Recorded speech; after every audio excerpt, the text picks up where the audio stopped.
بسم اللہ الرحمن الرحیم۔ مفتی شعیب اللہ خان صاحب کے بیانات کے لیے مفتی صاحب کے آفیشیل چینل کو سبسکرائب کریں اور زیادہ سے زیادہ شیئر کریں۔ باب ما جاء من الرخصة في ذلك وبه قال حدثنا محمد بن بشار ومحمد بن المثنى قال حدثنا وهب بن جرير قال حدثنا أبي عن محمد بن إسحاق عن أبان بن صالح عن مجاهد عن جابر بن عبد الله رضي الله عنهما قال نهى النبي صلى الله عليه وسلم أن نستقبل القبلة ببول فرأيته قبل أن يقبض بعام يستقبلها. وفي الباب عن أبي قتادة وعائشة وعماد رضي الله عنهم قال أبو عيسى حديث جابر رضي الله عنه في هذا الباب حديث حسن غريب.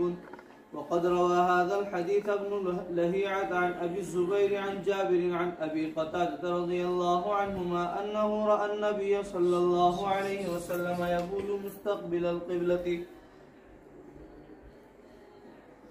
قال أخبرنا بذلك قتيبة قال أخبرنا ابن لهيعة. وحديث جابر رضي الله عنه عن النبي صلى الله عليه وسلم أصح من حديث ابن لهيعة. وابن لهيعة ضعيف عند أهل الحديث ضعفه يحيى بن سعيد القطان وغيره.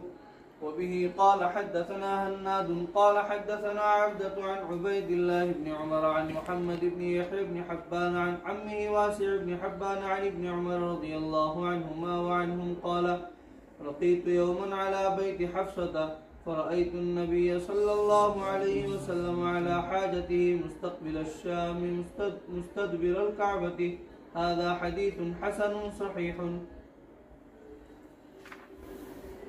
بسم اللہ الرحمن الرحیم. الحمد للہ رب العالمین والصلاة والسلام علی سید الانبیاء واشرف المرسلین وعلی آلہ وصحبہ اجمعین. اما بعد. باب ما جاء فی النہی عن استقبال القبلۃ بغائط او بول. اس باب میں جو حدیث ہے اس کو آپ کو سمجھا دیا تھا، اس کا ترجمہ بھی ہو گیا تھا، اور یہ بتایا تھا کہ یہ ان حضرات علماء کی دلیل ہے جو مطلقاً استقبال قبلہ و استدبار قبلہ دونوں کو صحرا و بنیان دونوں جگہ میں ناجائز قرار دیتے کہ استنجا کے وقت نہ استقبال قبلہ ہونا چاہیے نہ استدبار قبلہ ہونا چاہیے، اور جنگلات میں ہو تو بھی یہی مسئلہ ہے اور عمارات کے اندر ہو تو بھی یہی مسئلہ ہے. ان حضرات کی یہ دلیل ہے جو آپ نے اوپر پڑھ لی، حضرت ابو ایوب انصاری رضی اللہ عنہ کی حدیث.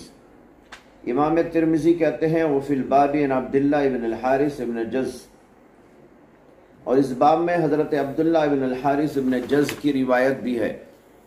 اسی طرح معقل ابن ابی الہیثم سے بھی روایت ہے.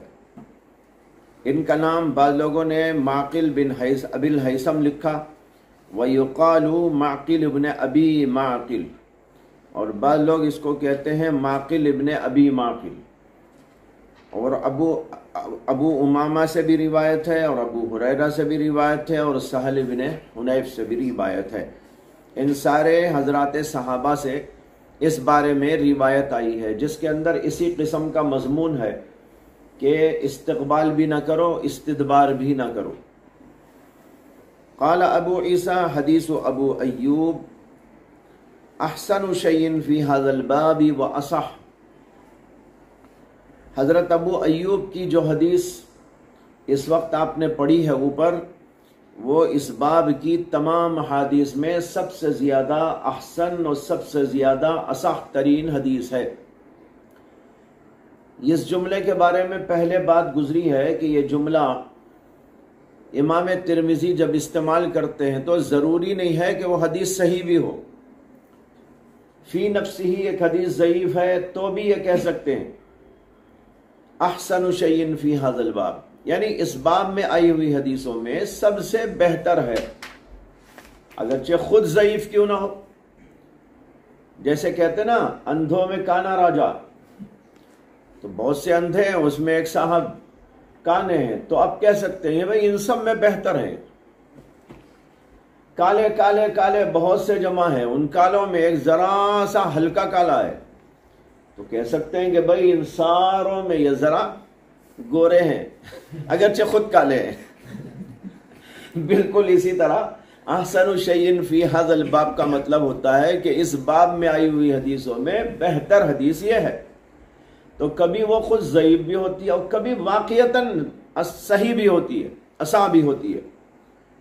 اب جتنی حدیثیں اس باب میں آئی ہیں ان میں واقعی اعلیٰ درجے کی حدیث تو ابو ایوب انصاری کی ہے۔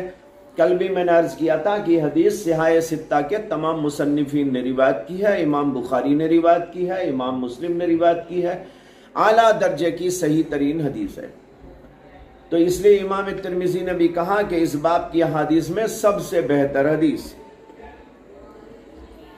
تو مطلب یہ ہے کہ احسن کہنے سے اس حدیث کا اس باب میں آئی ہوئی حدیثوں میں بہتر ہونا ثابت ہوتا ہے، اور کبھی وہ بہتر واقعی بہتر ہوتی ہے، سب سے اعلیٰ ہوتی ہے جیسے کہ حدیث، اور کبھی ضعیف ہوتی ہے لیکن دوسرے حدیثوں کے مقابلے میں اعلیٰ ہوتی ہے۔ دونوں باتیں اس جملے سے نکل سکتی ہیں۔ اب وہ جانکار لوگ اور حقیقت سے واقف لوگ سمجھیں گے کہ بھئی اس جملے میں امام ترمذی کس بات کی طرف اشارہ کرنا چاہتے ہیں۔ آگے ہے وہ ابو ایوب اسمہ خالد بن زید۔ حضرت ابو ایوب انصاری کا نام بہت سے لوگوں کو نہیں معلوم۔ ابو ایوب تو بہت یاد ہے، علماء بھی کثرت کے ساتھ ان کا نام لیتے ہیں، لیکن ان کا نام کیا تھا؟ ابو ایوب تو کنیت تھی ان کی۔ جیسے ابو حنیفہ کو بہت سے لوگ بلکہ جاہل اناڑی بھی جانتے ہیں، لیکن اگر کہا جائے نعمان بن ثابت تو بہت سے علماء بھی بغلیں جھانکے، اس لیے کہ ان کو معلوم نہیں کہ نعمان بن ثابت ابو حنیفہ کا نام ہے۔ تو ابو حنیفہ کا نام نعمان بن ثابت، لیکن مشہور نہیں ہے، معروف نہیں ہے۔ ابو حنیفہ ان کی کنیت معروف ہو گئی۔ اسی طرح حضرت ابو ایوب رضی اللہ عنہ کی ایک کنیت معروف ہے، ان کا نام معروف نہیں ہے۔ امام ترمذی نے ان کا نام بتا دیا کہ اسمہ خالد بن زید، ان کا نام تھا خالد بن زید۔ والزہری، اور اس کی سند کے اندر امام زہری بھی آئے ہیں۔ امام زہری کا نام بھی بڑی کثرت کے ساتھ احادیث میں آتا رہتا ہے۔ ان کا نام بتا رہے ہیں، زہری تو ان کی نسبت ہے، کہتے ہیں اسمہ محمد ابن مسلم ابن عبید اللہ ابن شہاب الزہری، یہ ہے ان کا پورا نام۔ یعنی ان کا نام محمد تھا، ان کے والد کا نام مسلم تھا، ان کے والد کا نام عبید اللہ تھا، ان کے والد کا نام شہاب تھا، یعنی پردادا کا نام شہاب تھا۔ زہری ان کی نسبت ہے، لیکن عام طور پر ابن شہاب زہری یا صرف زہری بول دیتے ہیں، دادا کی طرف پردادا کی طرف نسبت کرتے ہوئے ابن شہاب زہری۔ وکنیتہ ابو بکر، اور ان کی کنیت ابو بکر تھی۔ نام تو تھا محمد، کنیت تھی ابو بکر، زہری ان کی نسبت، ابن شہاب پردادا کا نام، لیکن ان کے نام سے معروف ہو گئے ابن شہاب زہری۔ کہتے ہیں قال ابو الولید المکی قال ابو عبداللہ محمد ابن ادریس الشافعی، یہ ابو الولید مکی امام شافعی رحمۃ اللہ علیہ کے شاگرد ہیں۔ ابو الولید مکی، انہوں نے کہا کہ حضرت امام شافعی نے کہا، امام شافعی کی کنیت ابو عبداللہ اور ان کا نام تھا محمد بن ادریس۔ ابو عبداللہ محمد بن ادریس شافعی نے کہا۔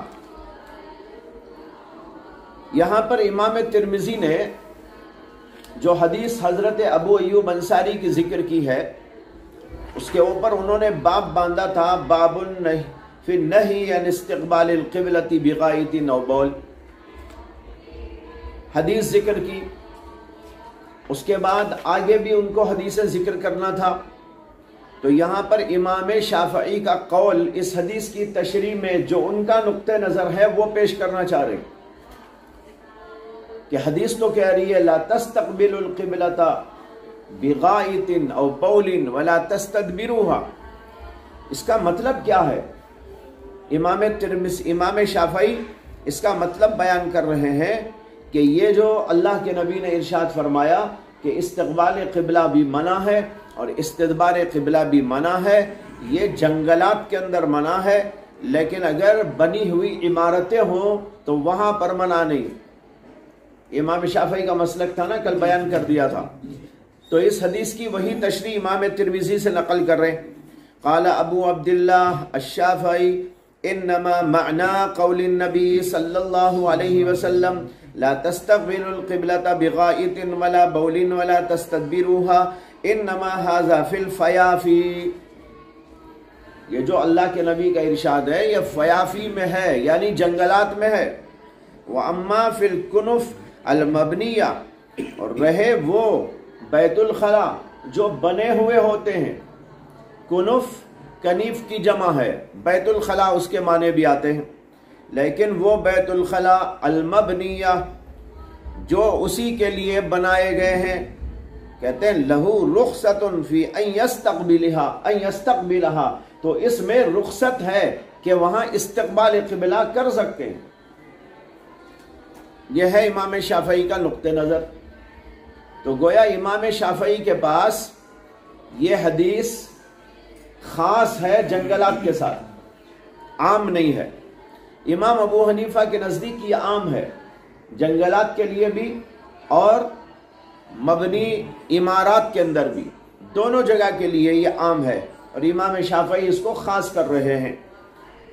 کہتے ہیں وَهَكَذَا قَالَ إِسْحَاقُ بْنُ إِبْرَاهِيمَ، اور اسی طرح کی بات فرمائی ہے امام اسحاق بن ابراہیم نے۔ امام اسحاق، ان کو عام طور پر اسحاق ابن راہویہ کہہ دیتے ہیں۔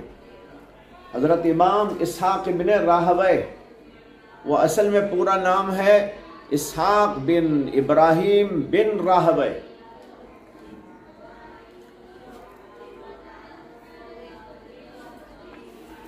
یہ بہت بڑے امام ہیں،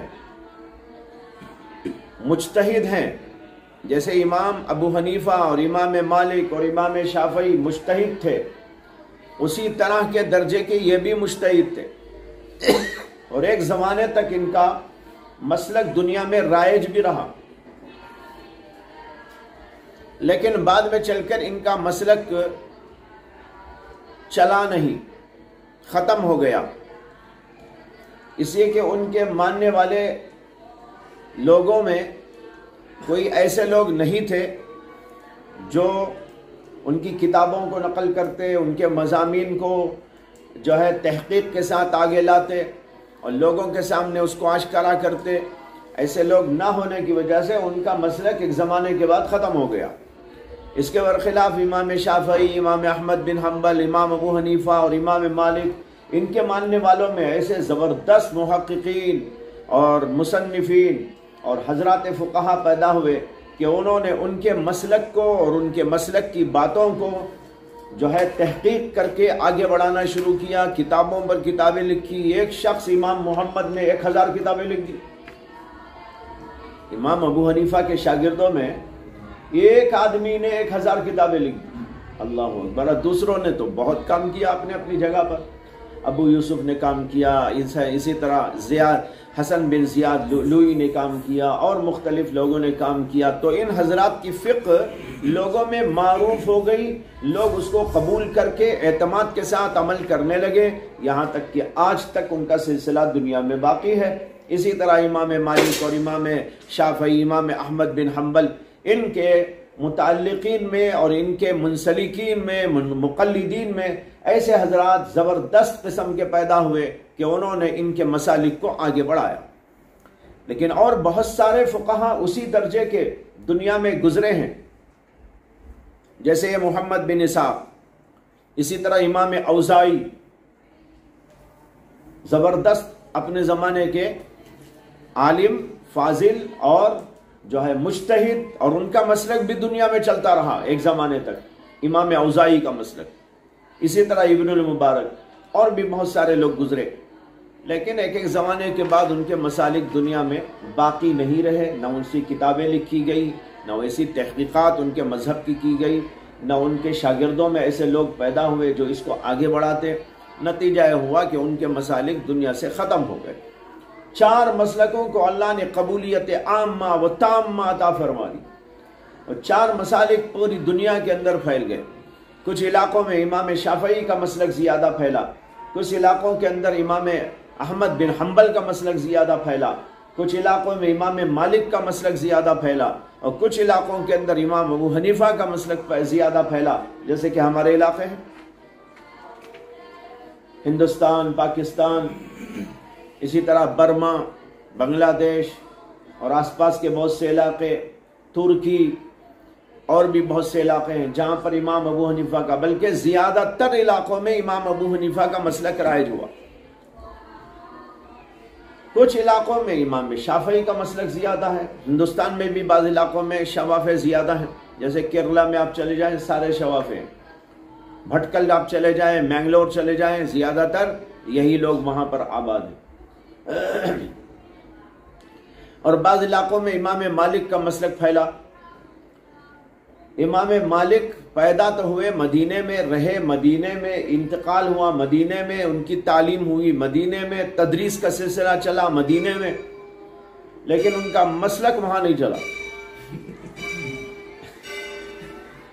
ان کا مسلک اور علاقوں میں چلا، اب بھی چل رہا ہے، جیسے بعض افریقہ کے علاقوں میں ان کا مسلک چل رہا ہے، وہاں کے لوگ زیادہ تر ان کے مسلک کے حامل ہیں۔ اور امام احمد بن حنبل کا مسلک بھی بہت سے علاقوں میں چلا، اور آج کل سعودی عرب کے اندر انہی کا مسلک زیادہ رائج ہے۔ تو بہرحال یہ کہنا ہے کہ اسحاق بن راہویہ جو تھے بہت بڑے امام اور اپنے زمانے کے محدث اور فقیہ، اور ان کی ایک خصوصیت یہ بھی ہے کہ امام بخاری کے بہت بڑے استاد ہیں، امام بخاری کے استاد۔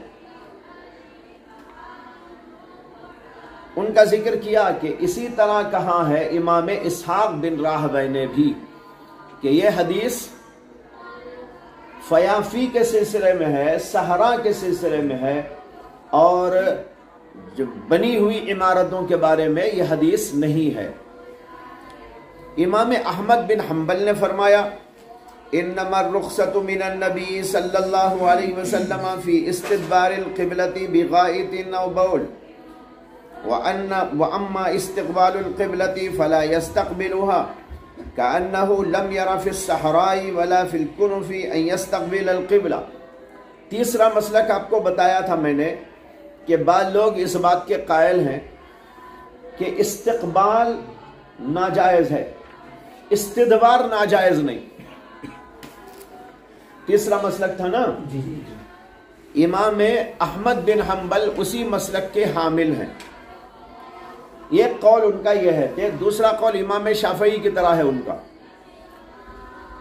تو یہاں امام احمد بن حنبل کا قول ذکر کر رہے ہیں اس سلسلے میں کہ امام احمد بن حنبل نے فرمایا انما الرخصۃ من النبی صلی اللہ علیہ وسلم فی استدبار القبلہ، اللہ کے نبی کے ہاں سے رخصت ہے، اجازت ہے، فی استدبار القبلۃ بغائط او بول، پیشاب پاخانہ کرنے کے وقت میں استدبار قبلہ کرنے کی، پیڑ دکھا کے بیٹھ سکتے ہیں۔ وَأَمَّا اسْتِقْبَالُ الْقِبْلَةِ، رہا استقبال قبلہ، فَلَا يَسْتَقْبِلُهَا، تو استقبال نہ کیا جائے، استقبال نہیں کر سکتے، چہرہ نہیں دکھا سکتے۔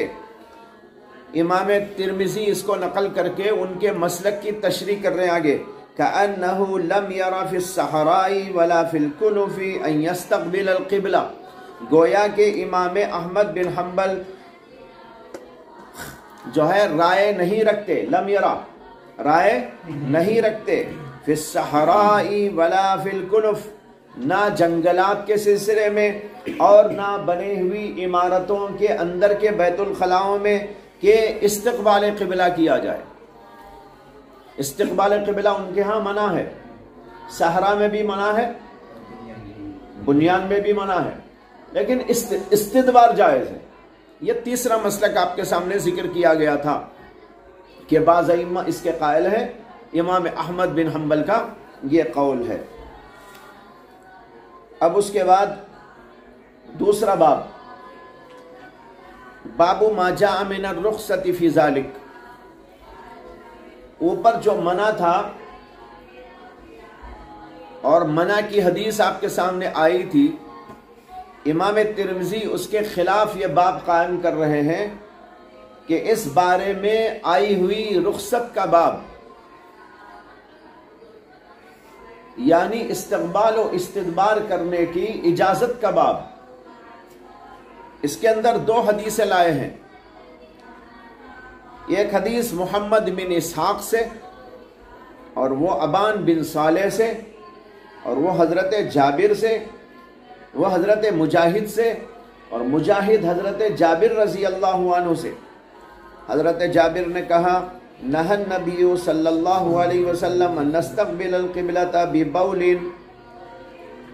اللہ کے نبی صلی اللہ علیہ وسلم نے منع کیا تھا کہ پیشاب کرتے وقت، پیشاب کا ذکر بطور مثال ہے، جب پیشاب ہی میں منع ہے تو جو ہے بڑے پاخانے کے اندر تو کیوں نہ منع ہوگا، تو پیشاب کرتے وقت منع کیا کہ ہم استقبال قبلہ کریں، یہ اللہ کے نبی نے ہم کو منع کیا تھا۔ فرأیتہ قبل ان یقبض بعام یستقبلها، لیکن میں نے خود اللہ کے نبی کو دیکھا آپ کے وفات پانے سے 1 سال قبل ان یقبض بعام، 1 سال پہلے وفات پانے سے کیا دیکھا؟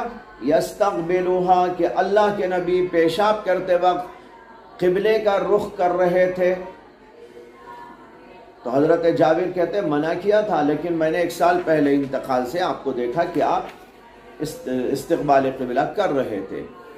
اس سے ان لوگوں کا استدلال ہے جو کہتے ہیں کہ استقبال منع ہے، استقبال بھی جائز ہو گیا، پہلے منع تھا، بعد میں اس کی اجازت دے دی گئی۔ جو لوگ یہ کہتے ہیں اور مطلقاً استدبار، استقبال صحرا میں، بنیان میں، سب جگہ جائز قرار دیتے ہیں، ان کی دلیل یہ دلیل ہے۔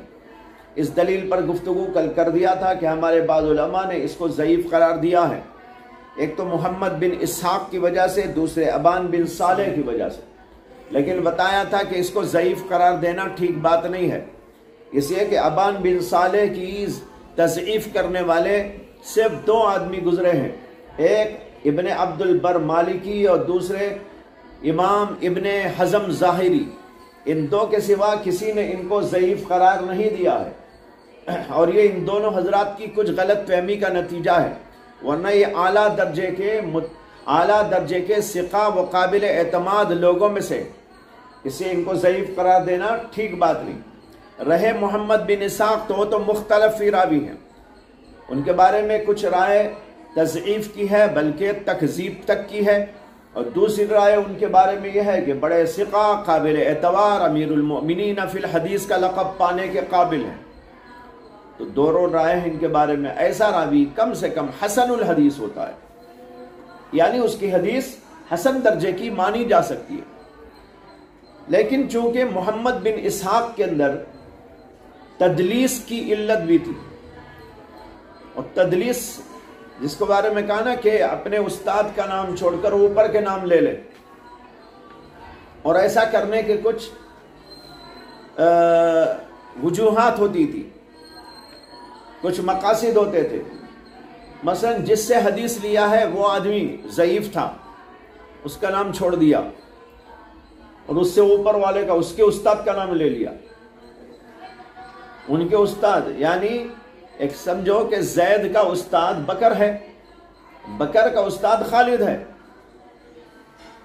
لیکن زید کا جو استاد ہے بکر وہ ضعیف تھا آدمی، اور اس کو یعنی زید کو اسی سے، بکر ہی سے حدیث لینے کا موقع ملا تھا، لیکن اب وہ یہ سوچتا ہے کہ میں یہ حدیث اس سے بیان کروں گا تو میری حدیث کو ضعیف سمجھا جائے گا، تو وہ کیا کرتا ہے؟ ان کو چھوڑ کر ان کے استاد کا نام لے لیتا ہے،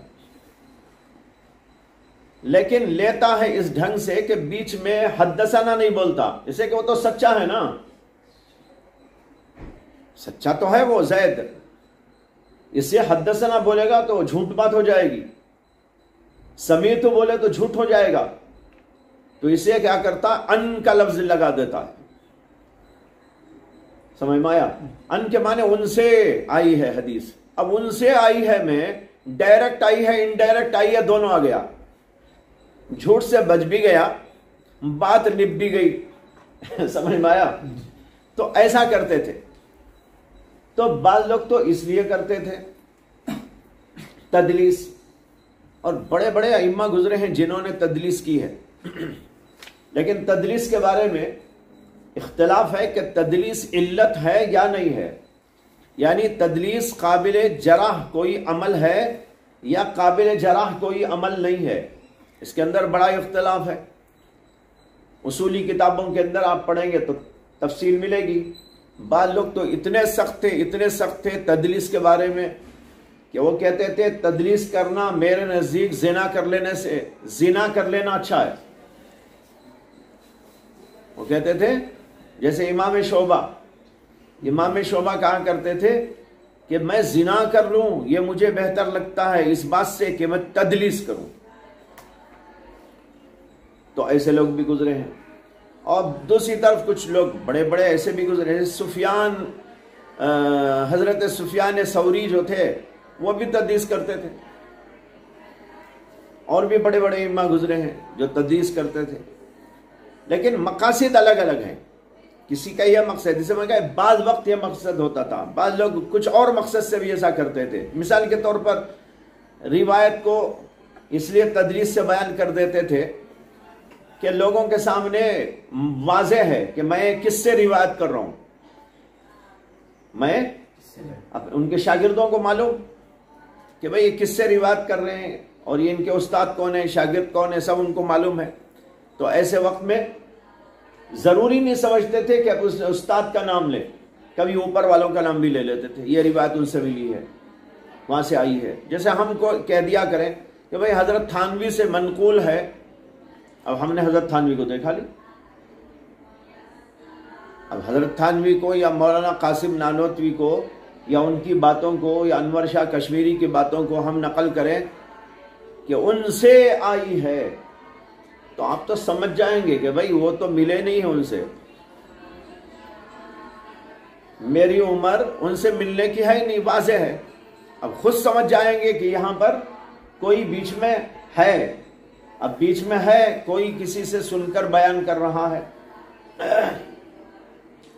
یا یہ کہ پڑھ کر بیان کر رہا ہے، ان کی کتابوں سے سمجھ جائیں گے۔ تو کبھی ایسا بھی ہوتا تھا کہ لوگ اس لیے تدلیس کرتے تھے، یعنی اوپر والے استاد کا نام لے لیتے تھے کہ لوگوں کو حقیقت حال معلوم ہے، اور کبھی یہ چھپانا مقصود ہوتا تھا کہ ضعیف راوی چھپ جائے، اور غلط مقصد ہوتا تھا۔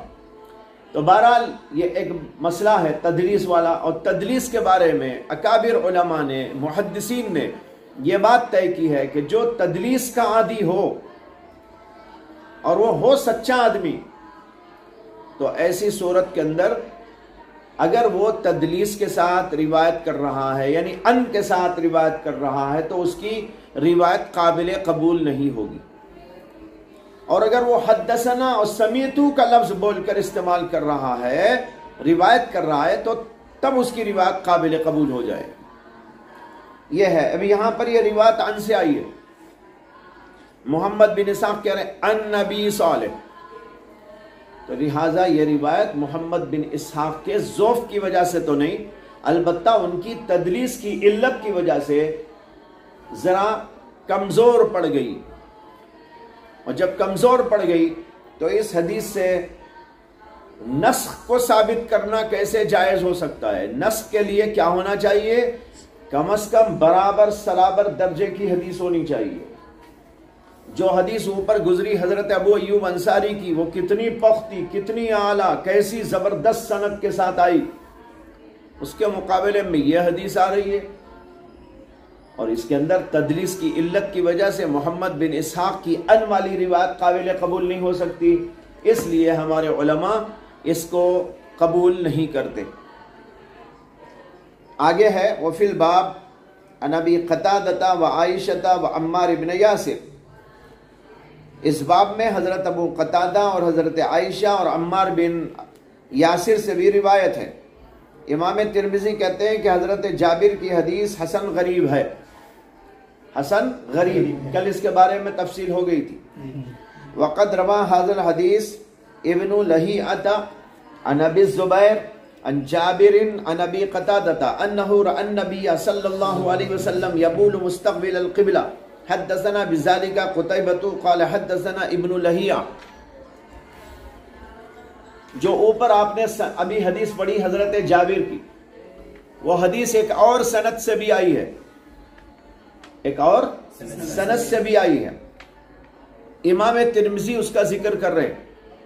وقد روا هذا الحدیث، اور تحقیق کے اس حدیث کو روایت کیا ہے ابن لہیعہ نے بھی۔ ابن لہیعہ ان کا پورا نام ہے عبداللہ ابن لہیعہ، یہ مصر کے قاضی تھے۔ تو یہ حدیث روایت کی ہے ابن لہیعہ نے ابو الزبیر سے، اور ابو الزبیر نے حضرت جابر سے۔ اوپر آئی تھی ابان بن صالح نے مجاہد سے، مجاہد نے جابر سے۔ تو حضرت جابر کے شاگرد اوپر مجاہد تھے، جن کا نام ہے مجاہد ابن جبر، اور اس روایت میں جابر سے روایت کرنے والے ابو الزبیر آ گئے۔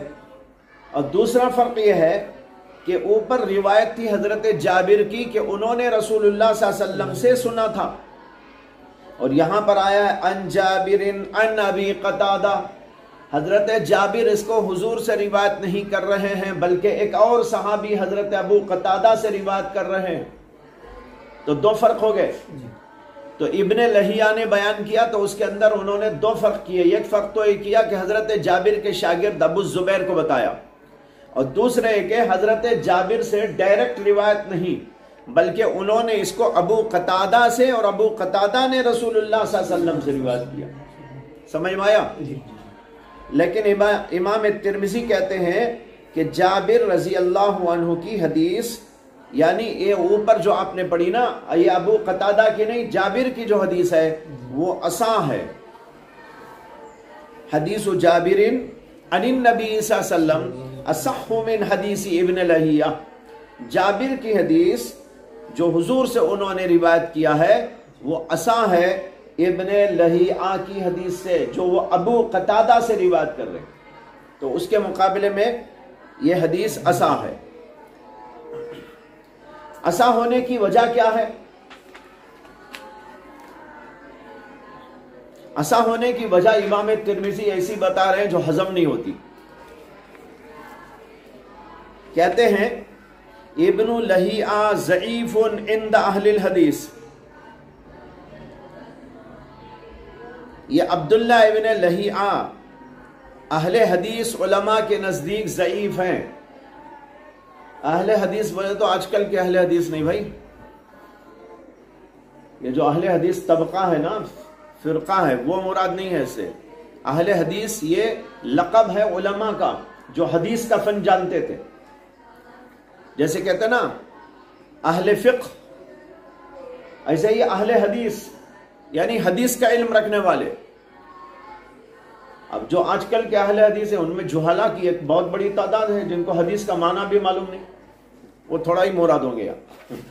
تو اہل حدیث کہتے ہیں علماء حدیث، ایسے علماء فقہ ہوتے ہیں، علماء نحو ہوتے ہیں، علماء منطق ہوتے ہیں، علماء بلاغت ہوتے ہیں، علماء تفسیر ہوتے ہیں، اسی طرح علماء حدیث ہوتے ہیں جو حدیث کا فن جانتے ہیں، جن کو ہم دوسرے لفظ محدثین کہتے ہیں، وہ مراد ہے۔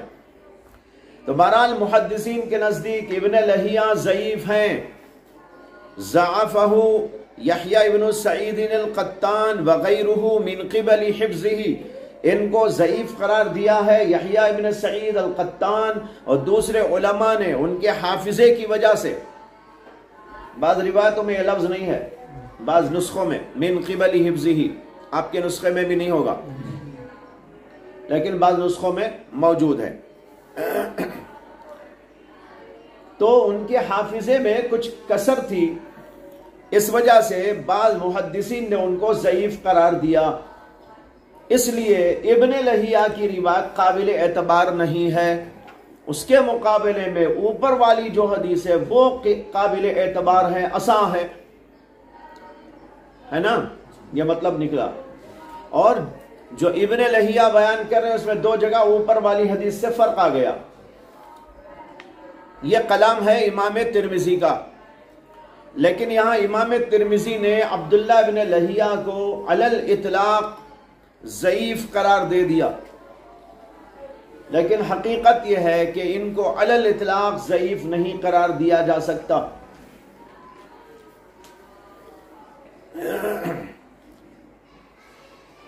یہ عبداللہ ابن لہیہ مصر کے قاضی تھے، بہت بڑے فقیہ تھے، محدث تھے، جن کو علماء نے ثقہ قرار دیا، صحیح الحدیث قرار دیا.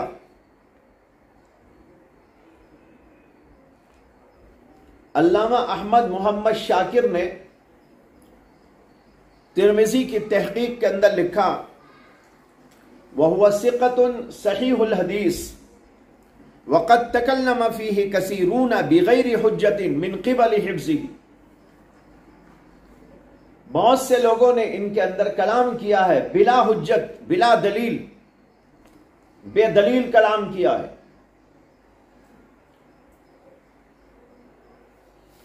اور کہتے ہیں وَقَدْ تَتَبَّعْنَا كَثِيرًا مِنْ حَدِيثِهِ وَتَفَهَّمْنَا كَلَامَ الْعُلَمَاءِ فِيهِ فَتَرَجَّحَ لَدَيْنَا أَنَّهُ صَحِيحُ الْحَدِيثِ. ہم نے ان کی احادیث کو چھان پٹک کر کے دیکھا، اور اس سلسلے میں ان کے سلسلے میں حضرات علماء کے کلام کو بھی ہم نے دیکھا، تو ہمارے پاس یہ بات راجح نظر آئی کہ وہ صحیح الحدیث ہیں. ہاں کہیں کہیں خطا ہوئی ہے، اور خطا کس سے نہیں ہوتی؟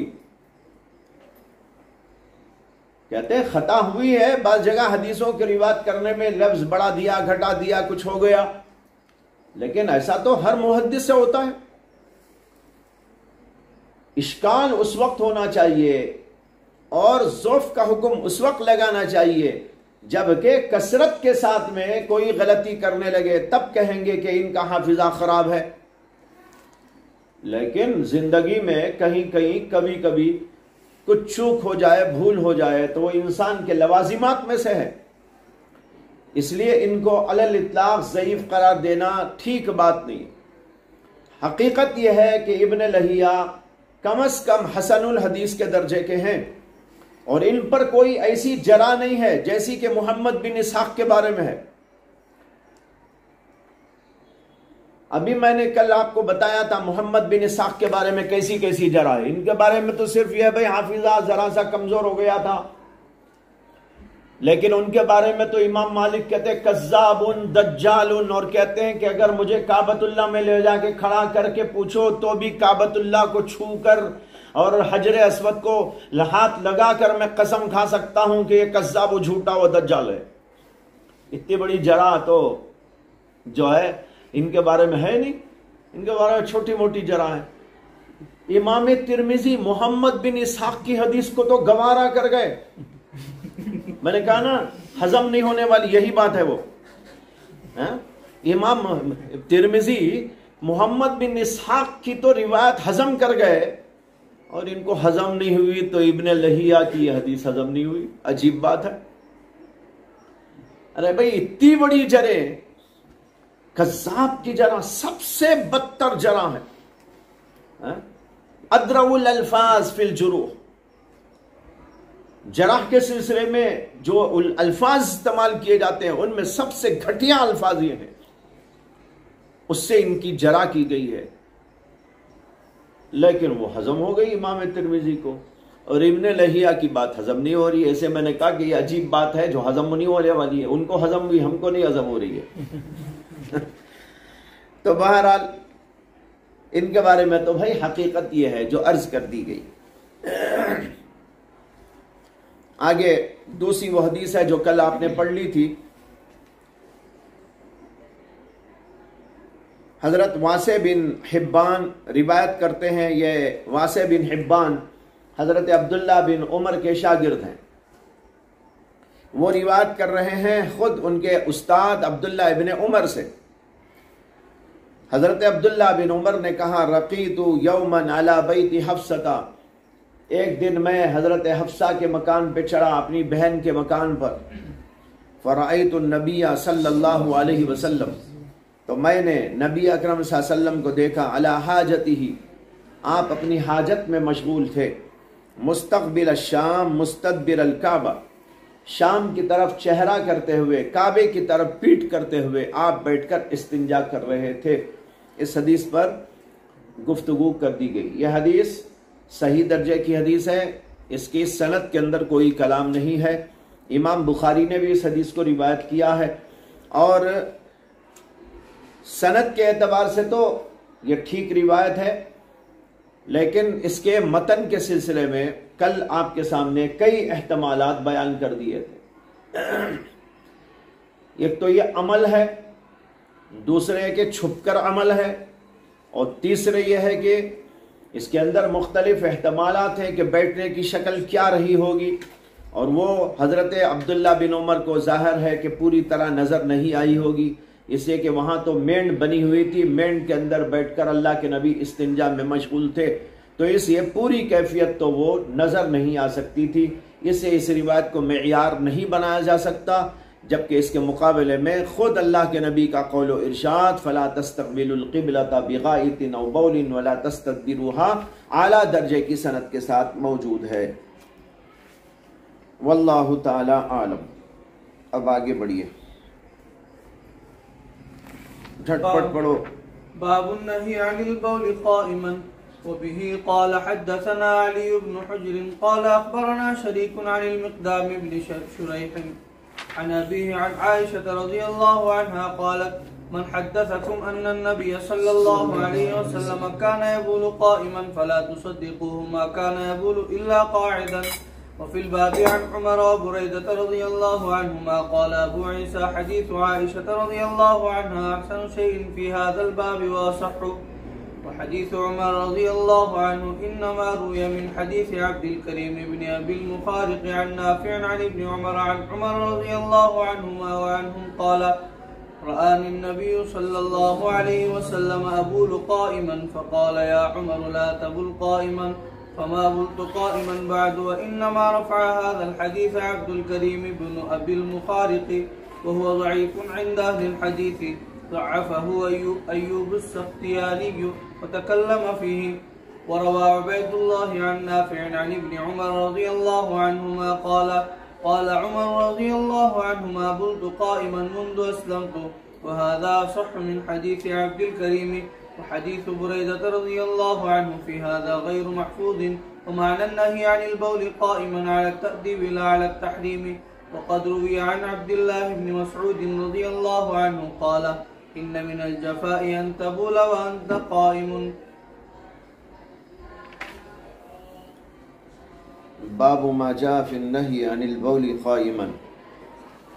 یہ باب اس بارے میں ہے کہ نبی اکرم صلی اللہ علیہ وسلم سے کھڑے ہو کر پیشاب کرنے کی نہیں آئی ہے. باب ما جاء فی النہی، یہ باب اس بارے میں ہے جو آیا ہے نہیں کے بارے میں، منع کرنے کے بارے میں. عن البول قائما، کھڑے ہو کر پیشاب کرنے کے سلسلے میں. کھڑے ہو کر پیشاب کرنے کا کیا حکم ہے، اس کے بارے میں اختلاف ہے علماء کا. جمہور علماء کے نزدیک مکروہ ہے،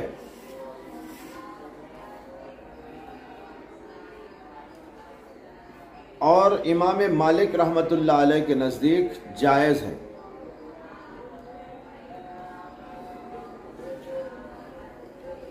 جائز اس وقت میں ہے کہ کھڑے ہو کر پیشاب کرنے میں چھینٹے جسم پر کپڑوں پر آنے کا خدشہ نہ ہو.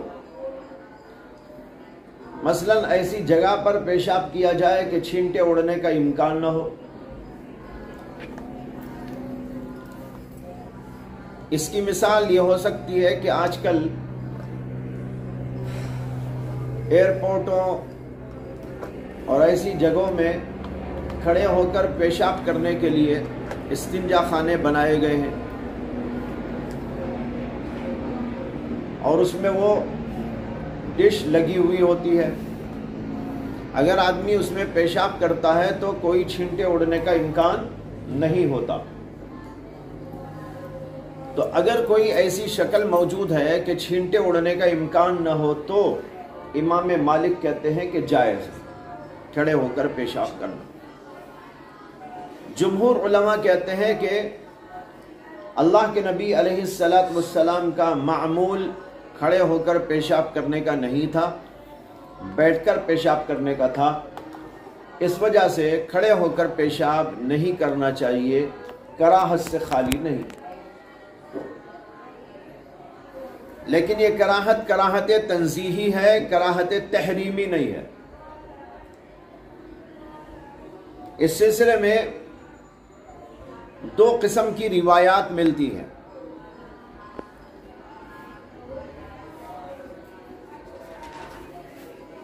یہاں پر امام ترمذی رحمۃ اللہ علیہ نے دو باب قائم کیے ہیں. ایک تو یہ باب ما جاء فی النہی عن البول قائما، اور پھر اسی کے فوری بعد دوسرا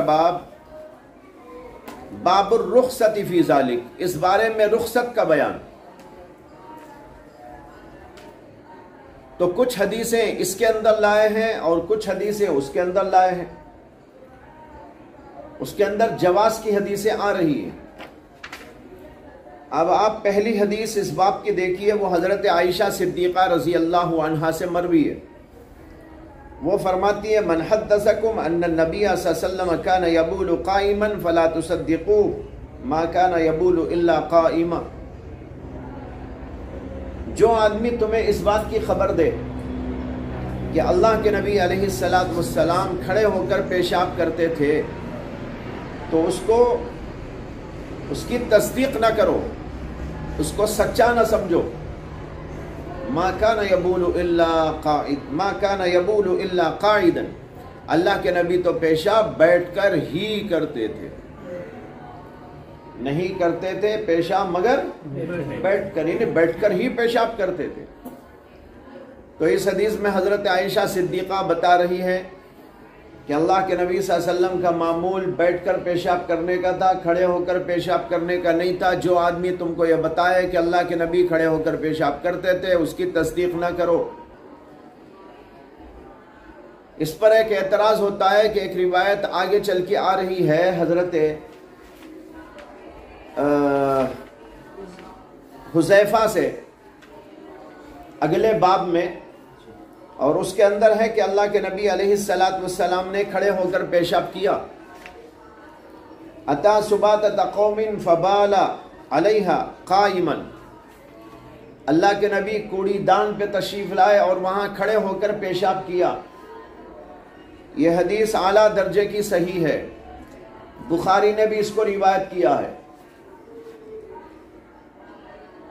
اب سوال یہ پیدا ہوتا ہے کہ حضرت عائشہ یہ فرما رہی ہیں کہ جو آدمی تم کو یہ بتائے کہ اللہ کے نبی کھڑے ہو کر پیشاب کرتے تھے اسے سچا نہ سمجھو، جھوٹا سمجھو. اللہ کے نبی تو بیٹھ کر ہی پیشاب کرتے تھے. اور حضرت حذیفہ روایت کر رہے ہیں کہ اللہ کے نبی صلی اللہ علیہ وسلم کھڑے ہو کر پیشاب کیے. تو کیا حضرت عائشہ کی اس حدیث کی بنیاد پر حضرت حذیفہ کو ہم جھوٹا سمجھیں گے؟ حضرت عائشہ کہہ رہی ہے من حدثکم، جو آدمی تمہیں یہ حدیث سنائے، یہ بات سنائے کہ اللہ کے نبی صلی اللہ علیہ وسلم کھڑے ہو کر پیشاب کرتے تھے تو اسے سچا نہ سمجھو. اب حضرت حذیفہ روایت کر رہے تو کیا حضرت حذیفہ کو جھوٹا سمجھا جائے گا؟ جبکہ سند کے اعتبار سے اعلیٰ درجے کی سند ہے. جواب اس کا یہ ہے کہ حضرت عائشہ نے اپنے علم کے مطابق فرمایا ہے. ان کے علم میں یہی بات تھی کہ اللہ کے نبی علیہ السلام بیٹھ کر ہی پیشاب کرتے تھے، کبھی کھڑے ہو کر اللہ کے نبی نے پیشاب نہیں کیا. ان کے علم کے مطابق انہوں نے کہا. اور جو باہر واقعہ پیش آیا تھا سباتت قومین پر، وہ حضرت عائشہ کے علم میں نہیں تھا.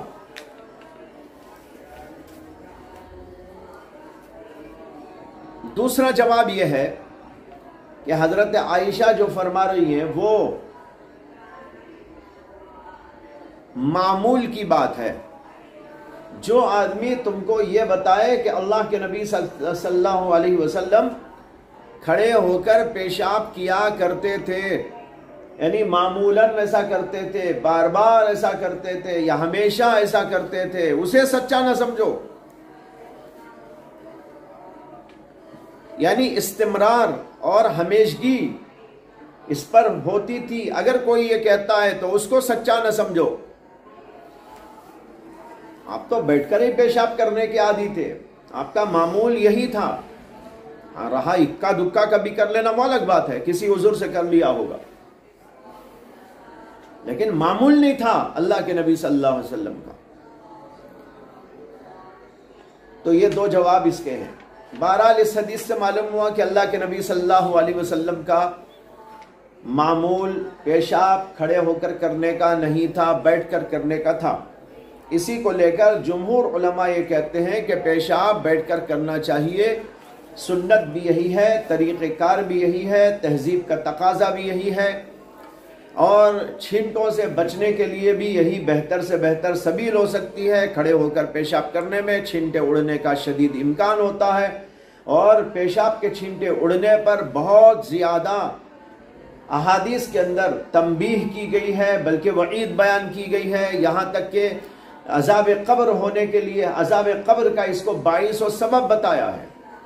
چنانچہ ایک حدیث میں ہے کہ اللہ کے نبی علیہ السلام نے ارشاد فرمایا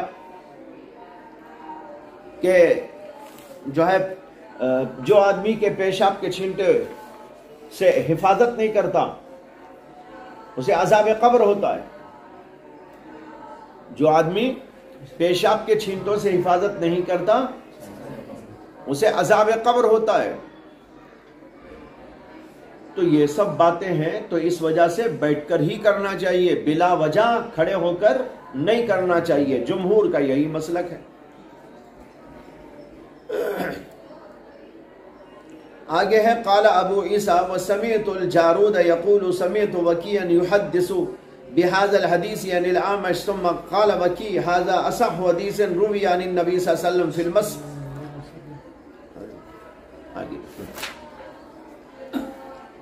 وفي الباب عن عمر وبريدة وعبد الرحمن بن حسن. اس باب کے اندر حضرت عمر سے حدیث ہے، حضرت بریدہ سے حدیث ہے، اور یہ دونوں حدیثیں آگے ذکر کر رہے ہیں امام ترمذی خود، اور ایک عبد الرحمن ابن حسنہ سے بھی روایت ہے. قال ابو عیسیٰ حدیث عائشہ اصح شیء فی هذا الباب واصح. حضرت عائشہ کی حدیث اس باب کی سب سے بہتر حدیث ہے. یعنی جن احادیث کے اندر یہ مضمون آیا ہے کہ بیٹھ کر ہی کرنا چاہیے، کھڑے ہو کر نہیں کرنا چاہیے، کھڑے ہو کر کرنا منع ہے، اس طرح کی جو حدیثیں ہیں ان احادیث کے اندر سب سے بہتر حدیث حضرت عائشہ کی حدیث ہے جو ابھی آپ نے پڑھی. لیکن خود اپنی جگہ پر وہ حدیث ضعیف ہے، اس لیے کہ اس کے اندر ایک راوی ہے شریک، جو علی ابن حجر کے استاد ہیں، امام ترمذی کے استاد. ان کا نام ہے شریک بن عبداللہ القاضی. یہ اپنے زمانے کے فقیہ بھی تھے، قاضی بھی تھے، بہت بڑے عالم، بہت بڑے محدث بھی تھے، تقوی شعار بھی تھے، بڑی خصوصیات کے حامل تھے. لیکن حافظے میں تھوڑی سی کمزوری آ گئی تھی، اس لیے محدثین نے ان کی روایتوں کو ضعیف قرار دیا ہے حافظے کی وجہ سے. شاید عام طور پر قاضیوں کا حافظہ آخر میں خراب ہو جاتا ہوگا، اس لیے کہ اتنے مسائل، جھگڑے، فسادات. ہم لوگ کبھی کبھی میں جا کے بیٹھتا ہوں، دماغ خراب ہو جاتا ہے. وہ یوں کہتا ہے، وہ یوں کہتا ہے، وہ یوں کہتا ہے، مختلف جھگڑے فساد سن سن کر حافظہ خراب ہو جاتا ہوگا۔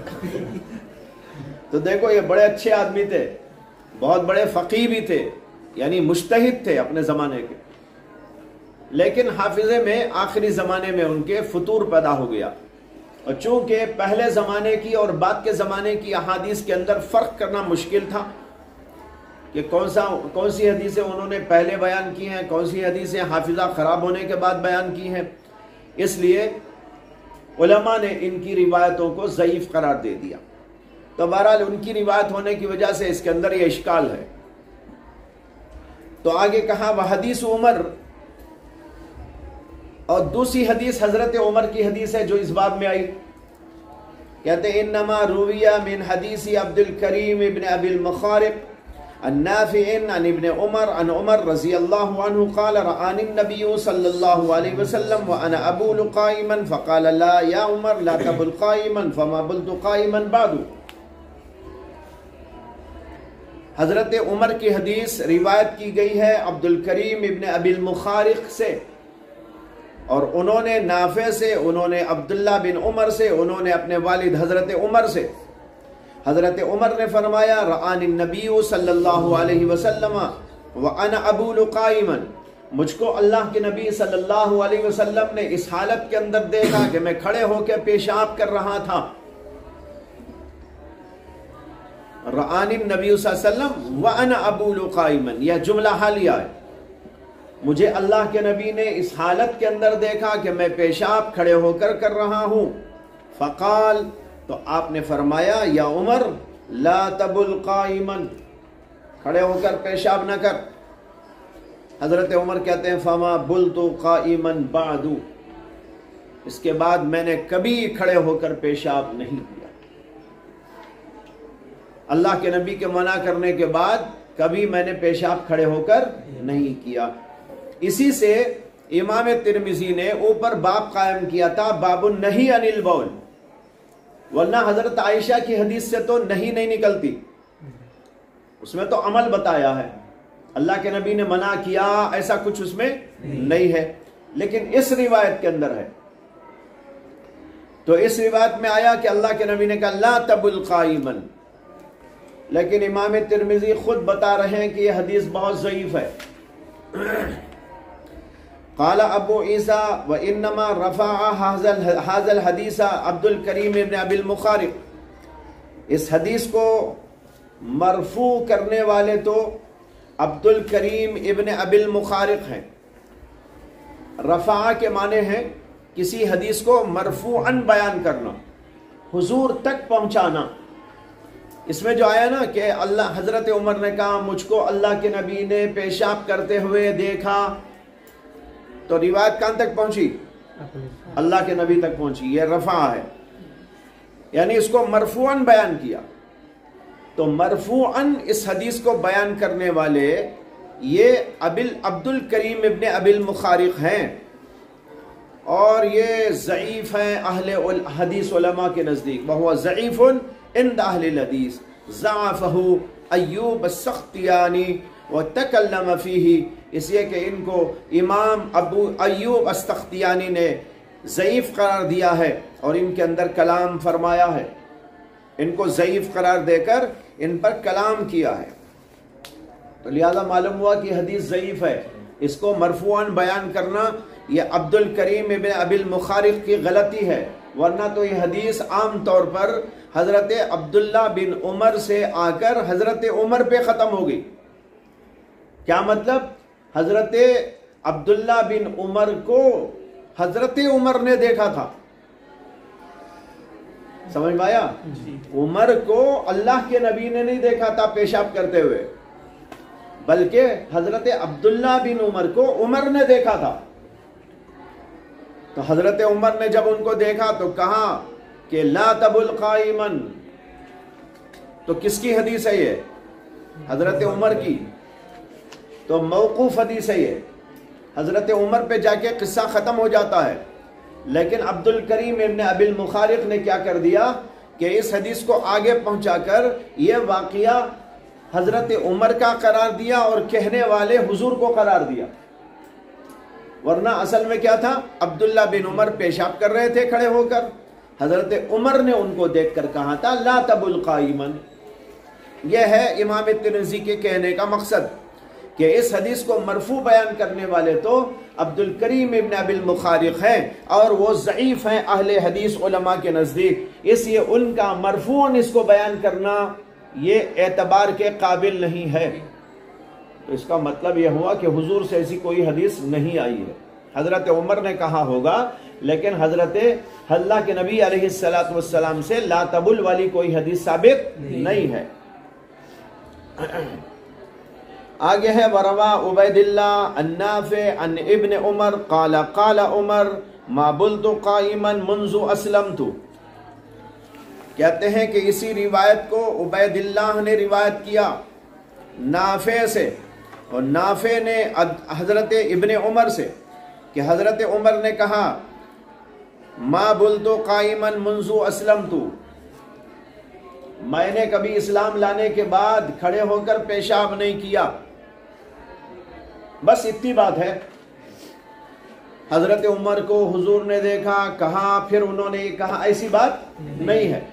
بات یہ ہے کہ حضرت عمر نے ایک دفعہ یوں کہا کہ ما بلت قائما منذ اسلمت، جب سے کہ میں اسلام لایا کھڑے ہو کر پیشاب نہیں کیا۔ امام ترمذی کہتے ہیں وہذا اصح من حدیث عبد الکریم، یہ دوسری حدیث عبد الکریم کی حدیث سے زیادہ اصح ہے، کیونکہ وہ ضعیف راوی ہیں، ان کی روایت قابل اعتبار نہیں ہو سکتی، اور اس کے مقابلے میں یہ حدیث بہتر ہے، اعلیٰ درجے کی ہے۔ اس میں جو آیا ما بلت قائما منذ اسلمت، اس کو امام بزار نے روایت فرمایا ہے۔ یہ جو حضرت عمر کا اثر ہے، اس اثر کو حضرت امام بزار نے اپنی مسند کے اندر بیان کیا ہے، اور امام حیثمی نے مجمع الزوائد کے اندر اس کو نقل کیا اور کہا رجالہ ثقات، اس کے تمام رجال قابل اعتبار ہیں۔ تو معلوم ہوا کہ یہ روایت اعلیٰ درجے کی ہے، اس کے مقابلے میں جو اوپر عبد الکریم ابن ابی المخارق سے روایت کی گئی۔ لیکن اس سے اتنی بات تو معلوم ہوئی اس صحیح اثر سے کہ حضرت عمر رضی اللہ عنہ نے اسلام لانے کے بعد کبھی کھڑے ہو کر پیشاب نہیں کیا۔ امام ترمذی کہتے ہیں وروى عبید اللہ النافع عن ابن عمر قال قال عمر رضی اللہ عنہ ما بلت قائما منذ اسلمت۔ اس اثر کے بارے میں کہہ چکا ہوں کہ امام بزار نے اس کو روایت کیا ہے۔ امام ترمذی نے اس کی کوئی سند نہیں بیان کی تھی، اس لیے کہنا پڑا کہ اس کو امام بزار نے سند کے ساتھ روایت کیا ہے، اور علامہ حیثمی نے مجمع الزوائد کے اندر اس کے تمام رجال کو ثقہ قابل اعتبار قرار دیا ہے، رجال وہ ثقات۔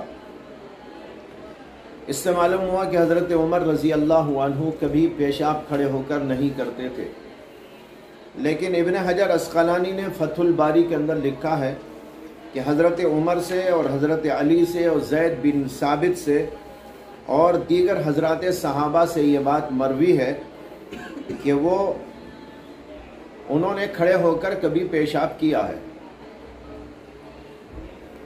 اور اس کے بعد میں لکھتے ہیں وَهُوَ دَالٌ عَلَى الْجَوَازِ مِنْ غَيْرِ كَرَاهَةٍ إِذَا أَمِنَ الرَّشَاشِ، جب چھینٹوں کے اڑنے کے اندیشے سے امن ہو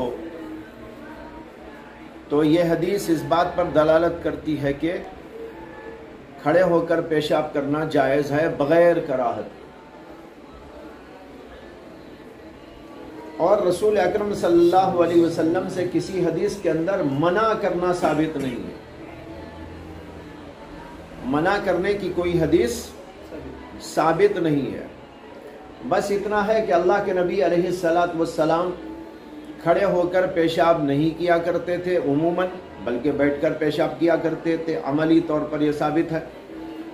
اسی طرح حضرت عمر سے یہ ثابت ہے کہ وہ یہ کہہ گئے کہ میں کبھی اسلام لانے کے بعد پیشاب کھڑے ہو کر نہیں کیا، لیکن کبھی کبھی کر لینا متعدد صحابہ کرام سے ثابت ہے، جیسے کہ ابن حجر عسقلانی نے ذکر کیا ہے۔ آگے حدیث بیان کرتے ہیں، وحدیث بریدہ فی ھذا غیر محفوظ، اور اس بارے میں جو حضرت بریدہ کی حدیث ہے وہ غیر محفوظ ہے۔ یہاں پر امام ترمذی نے وہ حدیث بیان نہیں کی، صرف اوپر حوالہ دیا تھا کہ اس بارے میں حضرت بریدہ کی حدیث ہے، اور وہ حدیث کیا ہے اس کے بارے میں کہتے ہیں غیر محفوظ ہے۔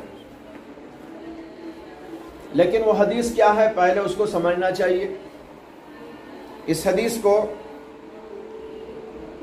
امام بزار نے بسند صحیح روایت کیا ہے کہ حضرت بریدہ رضی اللہ عنہ کہتے ہیں ان رسول اللہ صلی اللہ علیہ وسلم قال من الجفاء ان یبول الرجل قائما، من الجفاء ان یبول الرجل قائما، جفا کے معنی ہیں بد تہذیبی، دیہاتی پن، گنوار پن، اس کو کہتے ہیں جفا۔ تو فرمایا جفا میں سے یہ ہے کہ آدمی کھڑے ہو کر پیشاب کرے، یعنی کھڑے ہو کر پیشاب کرنا بد تہذیبی و دیہاتی پن کا مظاہرہ ہے۔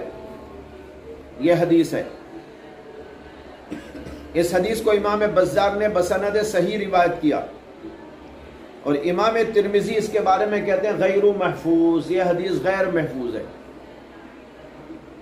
لیکن ایسا ہو سکتا ہے کہ سند تو صحیح ہو، لیکن اس کے باوجود امام ترمذی اپنی فقاہت، اپنی بصیرت سے اس کو غیر محفوظ قرار دیں، کوئی اور علت کی وجہ سے۔ کبھی ایسا ہوتا ہے کہ سند صحیح ہوتی ہے لیکن حدیث پھر بھی غیر محفوظ ہوتی ہے۔ یہیں سے مسئلہ سمجھ لیجئے کہ سند کا صحیح ہونا حدیث کے صحیح ہونے کی دلیل نہیں۔ بسا اوقات ایسا ہوتا ہے کہ حدیث کی سند تو صحیح ہوتی ہے لیکن حدیث صحیح نہیں ہوتی، اس سے کہ اس میں کوئی اور علت نکل آتی ہے۔ ایک تو ہے حدیث کا صحیح ہونا سند کے اعتبار سے، سند صحیح ہے لیکن اور کوئی روایتیں وغیرہ ایسی موجود ہیں، ان کی موجودگی میں یہ ثابت ہوتا ہے کہ بھئی یہ بات جو اس میں بیان کی گئی ہے وہ ٹھیک نہیں ہے، اگرچہ سند صحیح ہے۔ تو سند صحیح ہے تو حدیث صحیح ہے یہ ثابت نہیں ہو جاتا، لہذا دونوں باتیں صحیح ہیں۔ ایک طرف یہ حدیث سند صحیح کے ساتھ آئی ہے، اور امام ترمذی اس کو بول رہے غیر محفوظ۔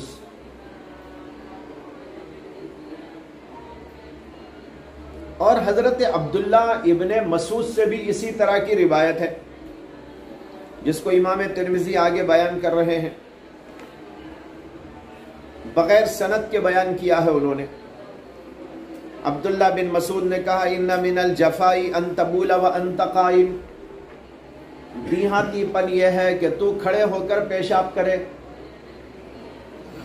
وہی بات جو اس حدیث میں آئی حضرت عبداللہ ابن مسعود سے بھی وہی بات روایت کی گئی ہے۔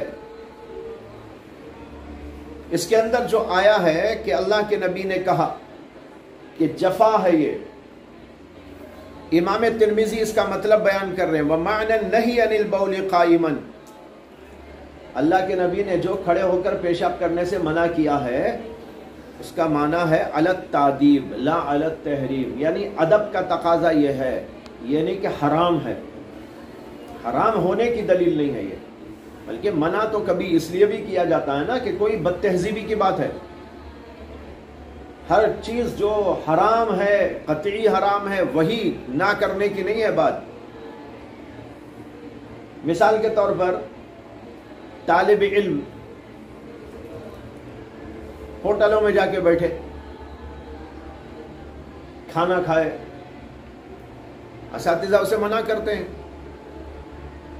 کہتے بھائی ایک طالب علم ہے اور جا کے ایسا بیٹھے ہوئے جاہلوں کی طرح، تو اب یہ بات اچھی نہیں سمجھی جاتی، ادب کے تقاضے کے خلاف، تہذیب کے خلاف، لیکن منع کرتے ہیں۔ تو ہم منع کرنے کا مطلب یہ نہیں ہے کہ وہ حرام ہے، منع کرنے کا مطلب یہ ہے کہ ادب کا تقاضا، تہذیب کا تقاضا یہ نہیں ہے، اس سے منع کرتے ہیں۔ تو اسی طرح جو کھڑے ہو کر پیشاب کرنے سے منع کیا گیا ہے، یہ ادب اور تہذیب کے تقاضے سے منع کیا گیا ہے، اس لیے نہیں کہ یہ حرام ہے، ناجائز ہے۔ یہ بتا رہے امام ترمذی۔ اس پورے باب میں جو کچھ ہم کو سمجھ میں آیا وہ کیا ہے؟ امام ترمذی ایک روایت لائے حضرت عمر سے کہ حضور نے مجھ کو دیکھا کہ میں کھڑے ہو کر پیشاب کر رہا تھا تو آپ نے کہا لا تبل، لیکن خود کہہ دیا کہ یہ حدیث صحیح نہیں ہے، ضعیف ہے، اسے کہ عبد الکریم ابن ابی المخارق ہی اس کو مرفوعاً بیان کر رہے ہیں۔ ہاں موقوفاً یہ ثابت ہے جو حضرت عمر نے کہا ما ملت قائما منذ اسلمت، اس میں منع تو نہیں ہے، صرف ان کا عمل بتایا ہے، جیسے حضرت عائشہ کا نے عمل بتایا تھا حضور کا، اس حدیث کے اندر بھی حضرت عمر کا عمل ہے کہ میں کھڑے ہو کر پیشاب نہیں کیا کرتا ہوں۔ اور حضرت بریدہ کی جو حدیث لائے اس کو بھی خود انہوں نے غیر محفوظ قرار دے دیا۔ تو اب نہیں کی کون سی حدیث ہے؟ کوئی حدیث نہیں کی موجود نہیں ہے، اس لیے آگے امام ترمذی نے کہہ دیا اگر کہیں نہیں کی حدیث ہے بھی تو وہ ادب پر محمول ہے، حرمت پر محمول نہیں ہے۔ لہذا یہ مطلب نکل آیا کہ پیشاب کھڑے ہو کر کرنا تہذیب کے خلاف ہے، ادب کے خلاف ہے، یا یہ کہ سنت کے خلاف ہے، حرام نہیں ہے، ناجائز نہیں ہے۔ یہی جمہور علماء کا مسلک ہے، حرام نہیں ہے، تہذیب کے خلاف ہے، سنت کے خلاف ہے، اس لیے بیٹھ کر پیشاب کرنا ہی سنت کا طریقہ ہے۔ اب اگلا باب ہے باب الرخصت فی ذالک، کھڑے ہو کر پیشاب کرنے کی رخصت کا بیان، یعنی اگر کسی کو کبھی ضرورت پڑ جائے کھڑے ہو کر پیشاب کرنے کی تو کھڑے ہو کر پیشاب کرنا جائز ہے، ناجائز نہیں ہے۔ سنت تو یہی ہے کہ بیٹھ کر کرو، لیکن کبھی ضرورت پڑ گئی تو کھڑے ہو کر پیشاب کر سکتے ہیں۔ دلیل کیا ہے؟ اس کے اندر اس کو لانا چاہتے ہیں۔ حضرت حذیفہ رضی اللہ عنہ کہتے ہیں ان النبی صلی اللہ علیہ وسلم اتی سباطۃ قوم فبال علیہا قائما، اللہ کے نبی علیہ السلام قوم کی کوڑی دان پہ تشریف لائے۔ کوڑی دان معلوم؟ جہاں کچرا ڈالتے ہیں، تو وہاں پر تشریف لائے جہاں لوگ کچرا ڈالا کرتے تھے۔ فبال علیہا، اور وہاں پر آپ نے پیشاب کیا قائما، کھڑے ہو کر۔ فاتیتہ بوضوء، وضو نہیں ہے، یا وضو، وضو مانے پانی۔ فاتیتہ بوضوء، میں وضو لے کر حاضر ہوا، یعنی میں نے اللہ کے نبی کے لیے پانی فراہم کیا۔ اسے کہ جب آپ پیشاب کر رہے تھے تو پانی استعمال کریں گے، اس کے لیے اللہ کے نبی کے واسطے میں پانی لے کر آیا۔ فذهبت لاتاخر عنه، پس میں ذرا پیچھے کو ہٹنے لگا۔ فذهبت لاتاخر عنه، آپ سے مؤخر ہونے، پیچھے ہونے کے لیے میں چلا، یعنی پیچھے ہوتے ہوئے چلا گیا۔ ودعانی، اللہ کے نبی نے مجھے پکارا۔ حتی کنت عند عقبیہ، یہاں تک کہ میں اللہ کے نبی علیہ السلام کے ایڑیوں کے پاس میں تھا، مطلب ایک پشت کے پاس میں تھا۔ اللہ کے نبی نے کہا بھائی تم ذرا پیچھے کھڑے ہو جاؤ۔ حضور یہاں پیشاب کھڑے ہو کے کر رہے تھے، انہوں نے پانی لا کے یہاں رکھ دیا اور جانے لگے۔ حضور نے کہا، ان کو پکارا اور کہا کہ نہیں یہاں کھڑو، یعنی ذرا آڑ ہو جائے۔ ایک تو عام راستہ ہے نا وہ آنے جانے کا، کوڑی دان ہے، کھلی ہوئی فضا ہے، وہاں اللہ کے نبی نے پیشاب کیا کھڑے ہو کر، یہ پانی رکھ کے جانے لگے تو اللہ کے نبی نے ان کو بلا کر کھڑا کر لیا۔ وہ کہتے ہیں کہ میں حضور کی ایڑیوں کے پاس کھڑا نہیں، پشت کے پاس کھڑا رہا۔ ایڑیاں پیچھے تو ہوتی ہیں نا، سامنے تھوڑی ہوتی ہے، تو پشت کے پاس میں کھڑا رہا تاکہ آڑ ہو جائے۔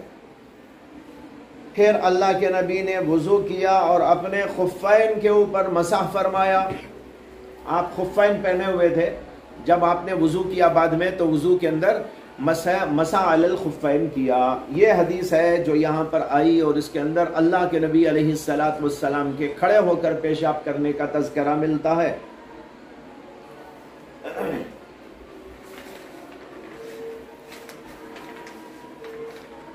یہ حدیث آپ نے پڑھ لی تو اس حدیث کے اوپر چند باتوں پر کلام ہے.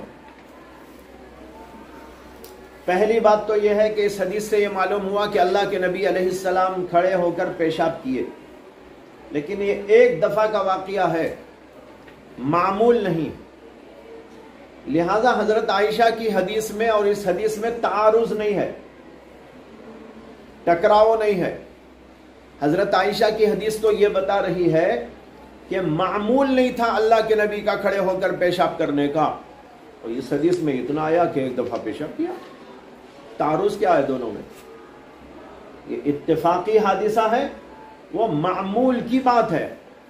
معمول یہی تھا کہ کھڑے ہو کر پیشاب نہیں کرتے تھے، بیٹھ کر پیشاب کرتے تھے، لیکن اتفاق سے ایسا واقعہ پیش آ گیا، اسی سے جواز ثابت ہو گیا.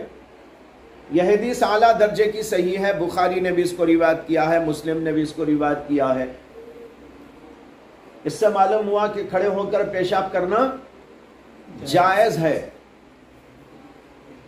دوسری بات یہ ہے کہ اللہ کے نبی نے پیشاب کیا تھا سباتۃ قومین پر، یعنی کوڑی دان پر، کچرے کے ٹوکرے کے پاس. اس پر ایک سوال تو یہ ہے کہ اللہ کے نبی علیہ الصلاۃ والسلام نے یہاں کیوں پیشاب کیا؟ جواب اس کا یہ ہے کہ اللہ کے نبی کسی کام کے اندر مشغول تھے اور آپ کو اچانک پیشاب زور سے لگا. تو اس زمانے میں جیسے کل گزر چکی بات، بیت الخلاء گھر میں نہیں ہوتے تھے، ذرا دور جنگل میں جانا ہوتا تھا. عام طور پر تو اللہ کے نبی کا یہی معمول تھا کہ جنگلات میں جاتے تھے، دور جاتے تھے. ابو داؤد کے اندر روایت ہے، اور پہلی حدیث ہے ابو داؤد کی، جس کے اندر آیا کہ اللہ کے نبی علیہ الصلاۃ والسلام استنجا کے لیے دور تشریف لے جاتے تھے. ابعد فی المذہب، ابعد فی المذہب، ابعد مانے دور، بہت بعید ہو جاتے تھے. جنگلات میں بھی بہت دور جاتے تھے تاکہ کوئی انسان کی نظر ہی نہ پڑے. معمول تو یہ تھا، لیکن اس دن بہت زور کا پیشاب آپ کو لگا، اور اس وجہ سے اللہ کے نبی علیہ الصلاۃ والسلام کو کوڑی دان پر پیشاب کرنے کی نوبت آ گئی. دوسرا سوال یہ ہے کہ یہ کوڑی دان کسی قوم کی تھی، یعنی کچھ لوگوں کی تھی، تو اللہ کے نبی نے بلا اجازت وہاں پر کیسے پیشاب کر دیا؟ اس کے دو جواب ہیں. آپ کو کیا معلوم ہے کہ اجازت نہیں لی؟ دلیل دیجئے. لی ہوگی؟ آپ نے کیسے سمجھ لیا کہ اجازت نہیں لی؟ آپ کہیں گے نہیں، ہاں تو نہیں لکھا ہوا ہے، حدیث میں تو اجازت لینے کا ذکر نہیں ہے. جواب یہ ہے کہ عدم ذکر ذکر عدم کو مستلزم نہیں. معلوم نہ قاعدہ یہ عدم ذکر ذکر عدم کو مستلزم نہیں. کیا مطلب؟ کسی بات کا ذکر نہ کرنے سے یہ نہیں سمجھ سکتے کہ ایسا ہوا ہی نہیں. بہت سارے کام ہوتے ہیں ذکر نہیں کیا جاتا، تو راوی نے ذکر نہیں کیا اجازت لینے کا. مقصود وہ بتانا نہیں تھا، مقصود پیشاب کرنے کی بات بتانی تھی. جتنی بات بتانی تھی اتنی بات بتا دی، اجازت لی ہوگی. دوسرا جواب یہ ہے کہ اجازت ہر وقت زبانی لینے کی ضرورت نہیں پڑا کرتی، بلکہ بسا اوقات دلالت حالی سے بھی اجازت ہو جاتی ہے. کیا مدینے کے اندر اللہ کے نبی علیہ الصلاۃ والسلام کا یہ عمل، جن لوگوں کی وہ کوڑی دان تھی، وہ کیا حضور کو منع کر دیتے یا اجازت دیتے؟ عملی طور پر خود ہی سمجھ بھائی، اجازت ہے، مانگے تو کیا اجازت، نہ مانگے تو کیا. آپ کا دوست آپ کے جو ہے کمرے میں رہتے ہوئے، جس سے گہری دوستی ہو، تعلق ہو، آپ کا ایک بسکٹ اٹھا کے کھا لے، آپ سے اجازت نہ مانگے، تو کیا حرام قرار دیا جائے گا یا سمجھا جائے گا کہ دلالت حالی تھی؟ ہے نا؟ تو بھائی اللہ کے نبی تو تمہارے دوست سے زیادہ اللہ کے نبی صلی اللہ علیہ وسلم دوسروں کے لیے محبوب تھے، وہ جان چھڑکنے والے لوگ تھے، تو اللہ کے نبی علیہ السلام کو اجازت لینے کی ضرورت بھی نہ تھی، دلالت موجود تھی، تو اس لیے اللہ کے نبی نے اجازت نہ لی ہوگی۔ یہ ایک سوال تھا، اس کا جواب دیا۔ دوسرا سوال اس سلسلے میں یہ ہے کہ سباطت قوم پر پیشاب کرنا تو معیوب بات ہے، راستوں میں چلتے چلتے کھڑے ہو کر پیشاب کرنا تو معیوب بات ہے۔ اگر کہا جائے کہ فلاں جگہ کے شیخ الحدیث کو میں نے دیکھا کہ وہ کوڑی دان پر کھڑے ہو کر پیشاب کر رہے تھے، تو کیا تصور آپ کا آئے گا؟ فلاں مفتی صاحب کو میں نے دیکھا، فلاں امام صاحب کو میں نے دیکھا، یا فلاں جو ہے چیف منسٹر کو میں نے دیکھا، تو کیا تصور آئے گا بھائی؟ معیوب ہوگا نا۔ تو آپ سمجھیں گے کہ ایسی بات، شیخ الحدیث ہو کر پیشاب وہاں کر دیا۔ تو اب سوال پیدا ہوتا ہے کہ شیخ الحدیث سے ہزار نہیں، لاکھوں نہیں، کروڑوں نہیں، اربوں خربوں درجے اللہ کے نبی کی عظمت ہے، ساری دنیا کی عظمتیں ایک طرف اور اللہ کے نبی صلی اللہ علیہ وسلم کی عظمت ایک طرف، تو اللہ کے نبی اتنے معظم محترم مقدس ہو کر ایک عیب کی بات کیسے کر سکتے ہیں جو ہم گوارا نہیں کرتے اپنے کسی عالم کے لیے، کسی امام کے لیے، کسی شیخ الحدیث کے لیے، بلکہ کسی طالب علم کے لیے۔ اگر کہا جائے مسیح علوم کے فلاں طالب علم فلاں جگہ کھڑے ہو کر کوڑی دان پہ جو ہے پیشاب کر رہے تھے تو اچھا نہیں سمجھا جائے گا، اساتذہ اسے تنبیہ کریں گے۔ تو اب سوال یہ پیدا ہوتا ہے کہ اللہ کے نبی صلی اللہ علیہ وسلم سے یہ کام کیسے سرزد ہوا؟ علامہ عینی نے اس کا جواب دیا ہے اور بزرگوں نے بھی اس کا جواب دیا ہے۔ جواب یہ ہے کہ اس زمانے میں وہاں پر یہ معیوب نہیں سمجھا جاتا تھا، بہت ساری چیزیں زمانے اور حالات اور اپنے اپنے زمانے کے عرف و عادات پر بھی محمول ہوا کرتی ہے۔ کوئی ضروری نہیں کہ ہمارے ماحول کے اندر جو چیز عیبدار ہو وہاں پر بھی وہ عیب سمجھا جائے۔ عربوں کے اندر بہت ساری چیزیں عیب کی نہیں تھی، ہمارے ہاں عیب کی ہیں، بلکہ آپ عربوں میں کیوں جاتے ہیں، اس زمانے میں کیوں جاتے ہیں، اسی زمانے میں دیکھیں تو بعض علاقوں میں بعض چیزیں عیب ہوتی ہیں، دوسرے علاقوں میں وہ چیز عیب نہیں ہوتی۔ اگر آپ لوگ یہاں بیٹھے ہوئے ہیں، پان کھا کے آ جائیں درسگاہ میں، تو کوئی استاد آپ کے لیے گوارا کرے گا؟ درسگاہ کے باہر کر دے گا۔ پان کھا کے درسگاہ میں چلو باہر، عیب ہے۔ لیکن دارالعلوم دیوبند میں آپ جائیں گے تو ماشاءاللہ دارالحدیث میں سب بیٹھ کے کھا رہا،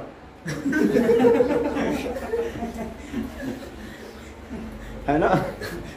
دارالحدیث میں طلبہ آرام سے بیٹھ کے کھاتے رہتے، ایک ختم ہوا تو اور ایک نکالتے ہیں، وہاں عیب نہیں ہے۔ اور مدارس کے اندر بھی چلتا ہے، اساتذہ کے سامنے کھاتے ہیں، درسگاہوں کے اندر کھاتے ہیں، کوئی منع نہیں کرتا، اس لیے کہ وہاں وہ کھانا عیب نہیں ہے۔ ہمارے علاقوں میں عیب ہے، ہمارے ہاں درسگاہوں میں کھانا تو بہت بدتہذیبی سمجھی جاتی ہے۔ اور ایک مثال لے لیجئے، ہمارے علاقوں میں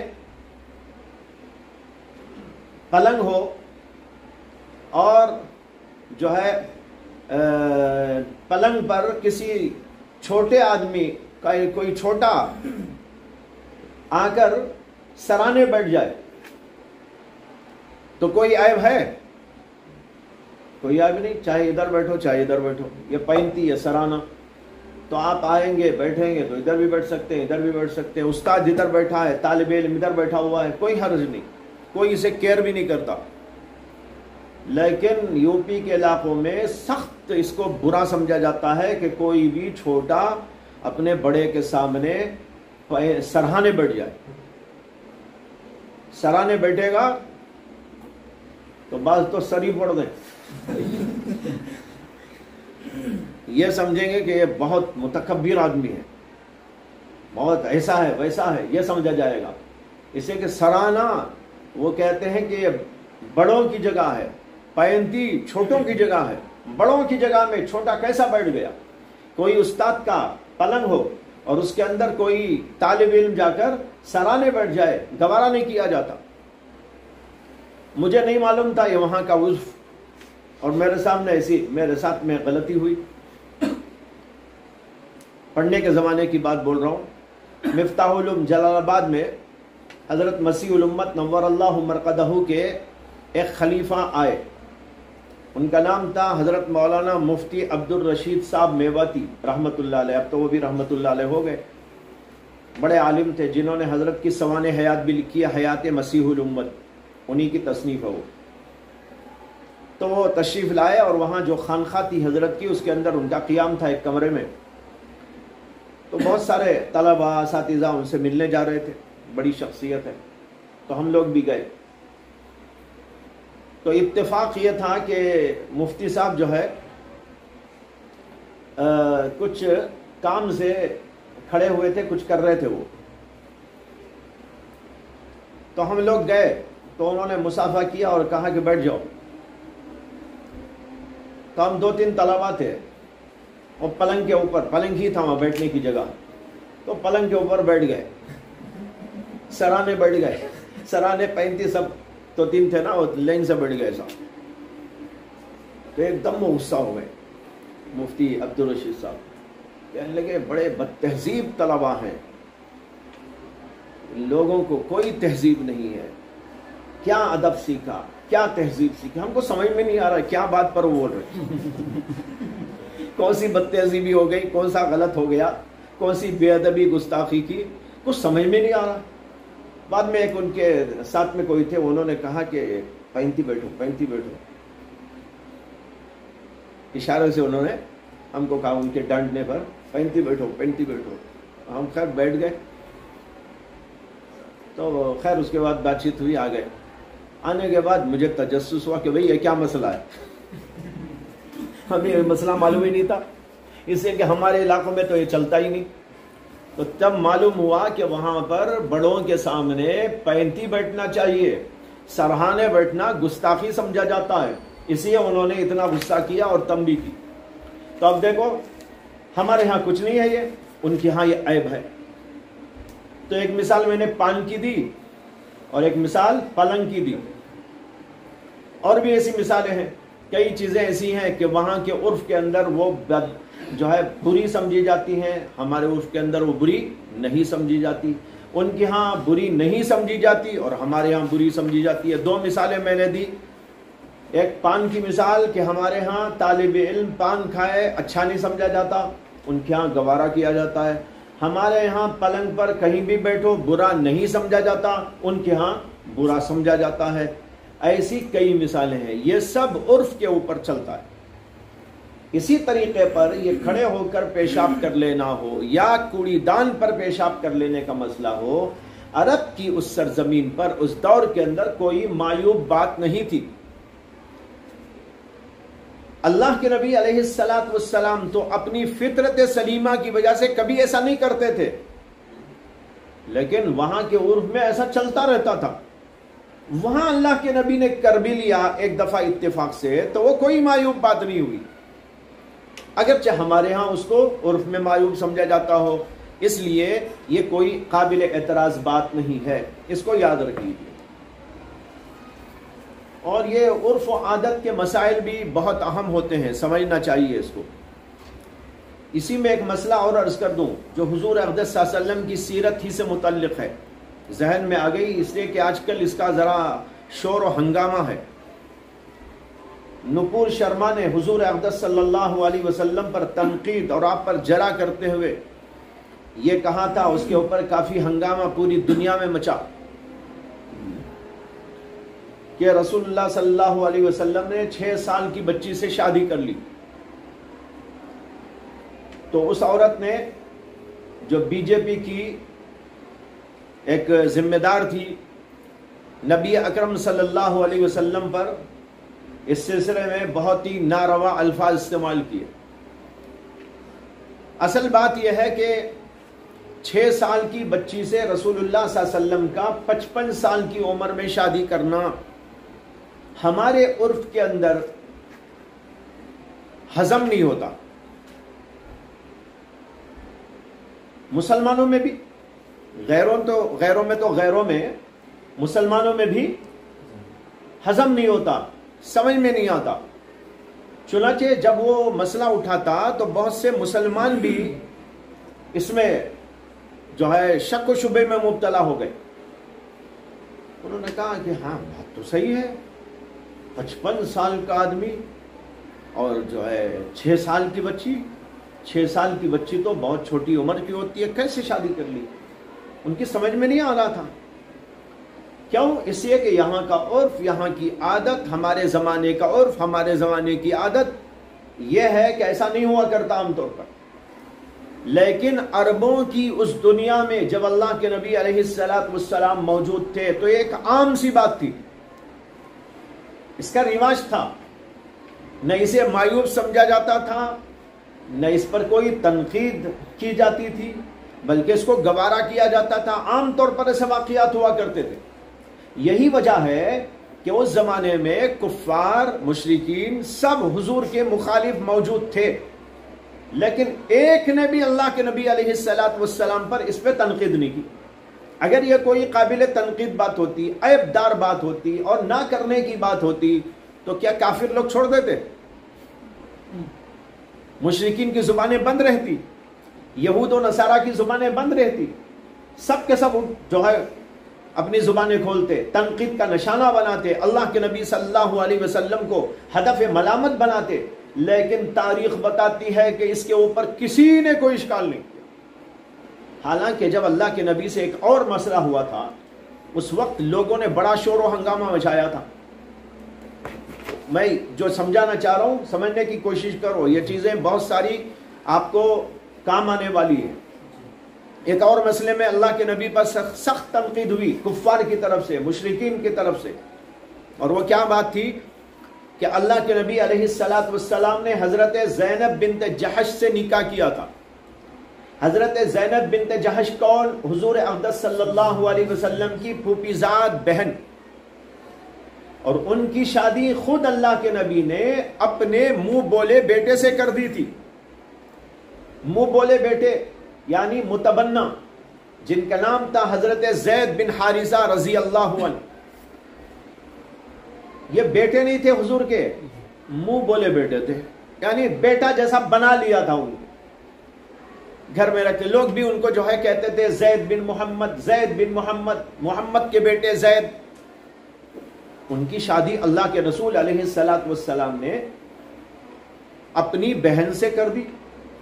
حضرت زینب بنت جحش دنیا کی حوروں میں سے ایک حور تھی، انتہائی خوبصورت، خاندان اعلیٰ درجے کا، حضور کا خاندان، قریش خاندان. تو ظاہری خوبصورتی اور دوسری طرف نسب اتنا عالی، اور جو ان کے لیے پسند، جو اللہ کے رسول علیہ السلام نے نکاح کیا تھا وہ تھے حضرت زید بن حارث، جو خوبصورت بھی کچھ نہیں تھے اور دوسرے یہ کہ وہ جو ہے خاندان قریش کے نہیں تھے بلکہ کہیں اور علاقے کے تھے، اور ان کو غلام بنایا گیا تھا اور غلام کی حیثیت سے تھے. اللہ کے نبی نے ان کو آزاد کر کے اپنا بیٹا بنا لیا تھا. اب دونوں میں کیا نسبت؟ ظاہری طور پر، باطنی طور پر کوئی نسبت نہیں، لیکن اللہ کے رسول صلی اللہ علیہ وسلم نے یہ رشتہ پسند کیا اپنے طور سے، اور پھر جو ہے وہ ان کو حکم دیا. پہلے تو وہ لوگ راضی بھی نہیں تھے، تو قرآن میں آیت نازل ہو گئی، ما كان لمؤمن ولا مؤمنة اذا قضى الله ورسوله امرا ان يكون لهم الخيرة من امرهم. کسی مومن مرد کے لیے، کسی مومن عورت کے لیے اس بات کی کوئی گنجائش نہیں کہ اللہ اور اللہ کا رسول کوئی بات کا فیصلہ کر دیں تو وہ اپنا اختیار استعمال کریں. اللہ کا رسول بول رہا ہے ہاں نکاح کرو اور تم راضی نہیں. قرآن میں آیت نازل ہوگی. اس کے بعد انہوں نے جو ہے نکاح کرنے کے لیے تیار ہو گئے، نکاح ہو گیا. لیکن عجیب اتفاق یہ تھا کہ دونوں میں نباہ نہیں ہوا. روزانہ کھٹ پٹ، روزانہ چک بخ گھر میں چلتی رہتی تھی۔ حضرت زید روزانہ آ کر حضور کو سناتے، یا رسول اللہ آج ایسا ہو گیا، انہوں نے یوں کہہ دیا، میں نے یوں کہہ دیا، ایسی بات ہو گئی، ایسی بات ہو گئی، یہ چکبک ہو گئی، یہ لڑائی ہو گئی۔ حضور صلی اللہ علیہ وسلم تسلی دیتے تھے اور ان کو جو ہے سمجھاتے تھے، ایسا رہو، یہ کرو، وہ کرو۔ لیکن یہ سلسلہ بڑھتا ہی رہا، یہاں تک کہ ایک دن آ کر انہوں نے حضور کو بتایا کہ میں نے طلاق ہی دے دی۔ حضور کو بھی افسوس ہوا۔ خیر اس کے بعد اللہ کے حکم سے اللہ کے نبی علیہ السلام کا نکاح حضرت زینب بنت جحش سے ہو گیا۔ زمانے جاہلیت کے لوگوں کے اندر جو ہے منہ بولے بیٹے کی جو بیوی ہو اس سے نکاح کرنا معیوب سمجھا جاتا تھا، اسے سمجھتے تھے بہو سے نکاح تو حرام ہوتا نا، اپنے بیٹے کی جو بیوی ہے اس سے چاہے وہ طلاق ہو جائے یا کچھ اور ہو جائے اس سے نکاح ناجائز ہے۔ زمانے جاہلیت کے لوگ اسی طریقے پر منہ بولے بیٹے کی بیوی سے بھی نکاح کو حرام سمجھتے تھے، حالانکہ وہ بیٹا نہیں ہے، منہ بولا بیٹا ہے، منہ کی بات ہے۔ اللہ نے قرآن میں فرمایا کہ کیا ہے، ما جعل اللہ لرجل من قلبین فی جوفی وما جعل ازواجکم اللائی ظاہرون منہن امہاتہم، اس کے بعد ادعیاءکم ابناءکم، اللہ نے تمہارے منہ بولے بیٹوں کو بیٹا نہیں بنایا ہے۔ وما جعل ادعیاءکم، ادعیاء مانے جن کا دعویٰ کر کے بیٹا بنا لیا، میرا بیٹا ہے۔ اللہ نے کہا وما جعل ادعیاءکم ابناءکم، وہ تمہارے بیٹے تھوڑا ہی ہیں، یہ تمہارے بیٹے نہیں، یہ تمہارے منہ کی بات ہے، حقیقت میں کچھ نہیں ہے۔ بیٹا وہ ہوتا ہے جسے اللہ بیٹا بنا کر دنیا میں ظاہر کرے، بیٹی وہ ہوتی ہے جس کو اللہ بیٹی بنائے، باپ وہ ہوتا ہے جو اللہ نے باپ بنایا۔ تم نے کسی کو باپ کہہ دیا تو باپ تھوڑا ہی ہو جاتا ہے۔ ہم جس سے پیدا ہوئے وہ ہمارا باپ، جس سے ہم پیدا ہوئے وہ ہماری ماں۔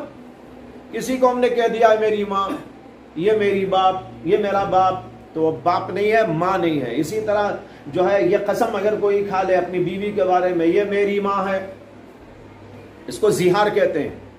انت کظہری امی، مسئلہ زہار پڑا ہوگا نا، تو اگر کسی نے اپنی بیوی سے کہہ دیا انت علی کظہری امی، تو میرے لیے ایسی ہے جیسے میری ماں، اللہ کہتے ہیں جس سے تم زہار کرو وہ تمہاری بیوی نہیں ہو گئی، وہ تمہاری ماں نہیں ہو گئی، اور جسے تم اپنا بیٹا بنا لو تو وہ تمہارا بیٹا نہیں ہو گیا۔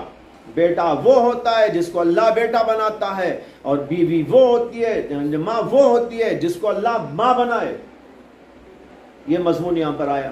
تو لیکن زمانے جاہلیت کے لوگ ایسا سمجھتے تھے کہ جس کو ہم بیٹا بنا لیں وہ واقعی بیٹا ہو گیا ہے، اور اس کی جو بیوی ہے وہ واقعی بہو ہو گئی ہے، اس لیے وہ بیٹا منہ بولا اگر اس بیوی کو چھوڑ دے یا انتقال کر جائے تو اس کے باپ کو اس سے نکاح کرنا حرام اور ناجائز ہے، جیسا کہ بیٹے کی بہو سے ناجائز ہے، یہ سمجھتے تھے۔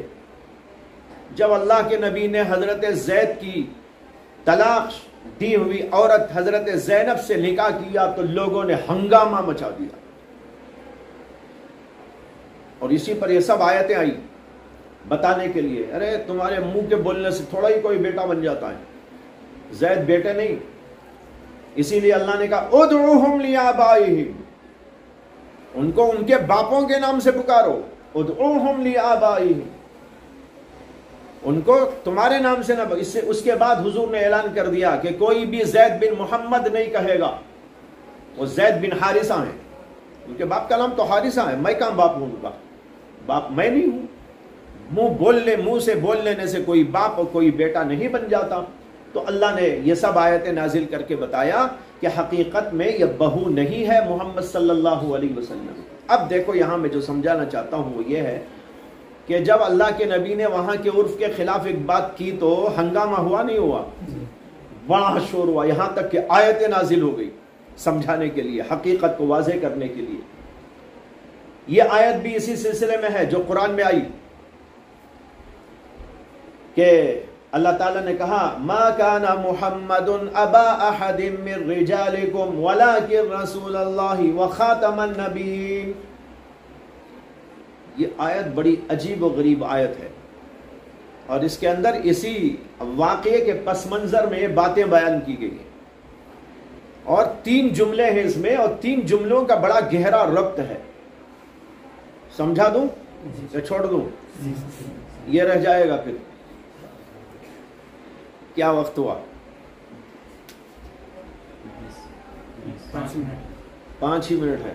اللہ خیر، کبھی یاد دہانی کر دو، بتا دوں گا۔ تو میں تو بس اتنا سمجھانا چاہ رہا تھا، عرف کے اوپر بھی بہت ساری چیزوں کا اثر ہوتا ہے۔ اب دیکھو حضور نے یہاں عرف کے خلاف کیا تو لوگوں نے ہنگامہ مچا دیا، لیکن جب حضرت عائشہ سے نکاح کیا 6 سال کی عمر میں تو کوئی ہنگامہ نہیں ہوا، کوئی ہنگامہ نہیں ہوا۔ اس سے سمجھ میں آیا کہ وہ عرف کے مطابق تھا، یہ عرف کے خلاف تھا۔ حضرت عائشہ سے 6 سال میں نکاح کرنا وہاں کے عرف و رواج میں کوئی بات نہیں تھی، معیوب بات نہیں تھی، سب کرتے تھے، ہوتا تھا ایسا۔ بڑے عمر کے لوگ چھوٹی عمر کی بچی سے ایسا شادی کر لے تو کچھ بھی غلط نہیں سمجھا جاتا تھا۔ یہی وجہ ہے کہ حضرت عمر نے بھی حضرت عائشہ سے نکاح کے لیے درخواست کی تھی، حضور سے نکاح کے پہلے، سمجھے؟ جبکہ حضرت عمر کی عمر حضور کی عمر سے صرف 2 سال کی کچھ چھوٹی بڑی تھی۔ تو جس وقت حضور ان سے نکاح کرنا چاہ رہے تھے، اسی زمانے کی بات ہے، ان سے پہلے حضرت ابو بکر سے انہوں نے درخواست کی کہ تمہاری بیٹی کا نکاح میرے سے کر دو، عائشہ سے۔ سمجھ میں آیا؟ اور حضرت عثمان نے بھی درخواست دی تھی، لیکن انہوں نے دونوں کی درخواست پر کچھ نہیں کہا۔ بعد میں حضور صلی اللہ علیہ وسلم کی درخواست آئی تو انہوں نے ہاں کہا اور پھر نکاح ہو گیا۔ سوال یہ ہے کہ حضرت ابو بکر کیسے راضی ہو جاتے اگر یہ وہاں کے عرف کے خلاف ہوتا تھا، ہے نا؟ ان کو بھی یہ اعتراض ہوتا، ارے کیسا یہ نکاح ہوگا، میری بچی اتنی چھوٹی، وہ کیسا ہو سکتا ہے؟ ان کو خود اشکال ہوتا، لیکن اشکال تو کیا ہوا، بلکہ انہوں نے تو رضا برضا اس نکاح کو قبول کیا۔ اسی طرح اور بھی بہت ساری مثالیں ہیں کہ لوگوں نے اس طرح کے نکاح اس دور کے اندر کیے ہیں، تاریخ کے اندر اس کی گواہیاں موجود ہیں۔ تو یہ عرف کے خلاف نہ ہونے کی وجہ سے اس زمانے میں اللہ کے نبی نے کہا۔ اب ایک سوال آپ کو ہوگا کہ پھر یہ عرف کے خلاف حضور نے کیوں کیا؟ اسی کو میں کہہ رہا تھا، اس آیت میں اس کا جواب ہے، ما کان محمد ابا احد من رجالکم ولکن رسول اللہ وخاتم النبیین میں اس کا جواب پوشیدہ ہے۔ اگر آپ سننا چاہیں تو کسی وقت یاد دہانی کر دیجئے، بتا دوں گا۔ تو بھائی یہ ہے۔ اب اس کے بعد اس حدیث پر کچھ آگے کلام ہے۔ امام ترمذی کہتے ہیں سمیت الجارود۔ اچھا، اور ایک سوال یہ ہے کہ اللہ کے نبی نے اس وقت کھڑے ہو کر پیشاب کیوں کیا؟ اس کے مختلف جوابات دیے گئے ہیں۔ ایک جواب یہ دیا گیا ہے کہ یہ بیان جواز کے لیے ہے، اللہ کے نبی کا منصب تھا ہر چیز کو واضح کرنا، تو معمول تو یہ تھا کہ بیٹھ کر کرتے تھے، یہی سنت، لیکن جواز بتانے کے لیے کہ اگر کوئی ضرورت پڑ جائے تو جائز ہے، ناجائز نہیں ہے، یہ بتانے کے لیے اللہ کے نبی نے کھڑے ہو کر پیشاب کیا۔ بعض لوگوں نے یہ جواب دیا ہے کہ اس وقت اللہ کے نبی علیہ السلام کو کچھ تکلیف تھی، بعض روایتوں میں آتا ہے کہ آپ کو گھٹنے میں تکلیف تھی،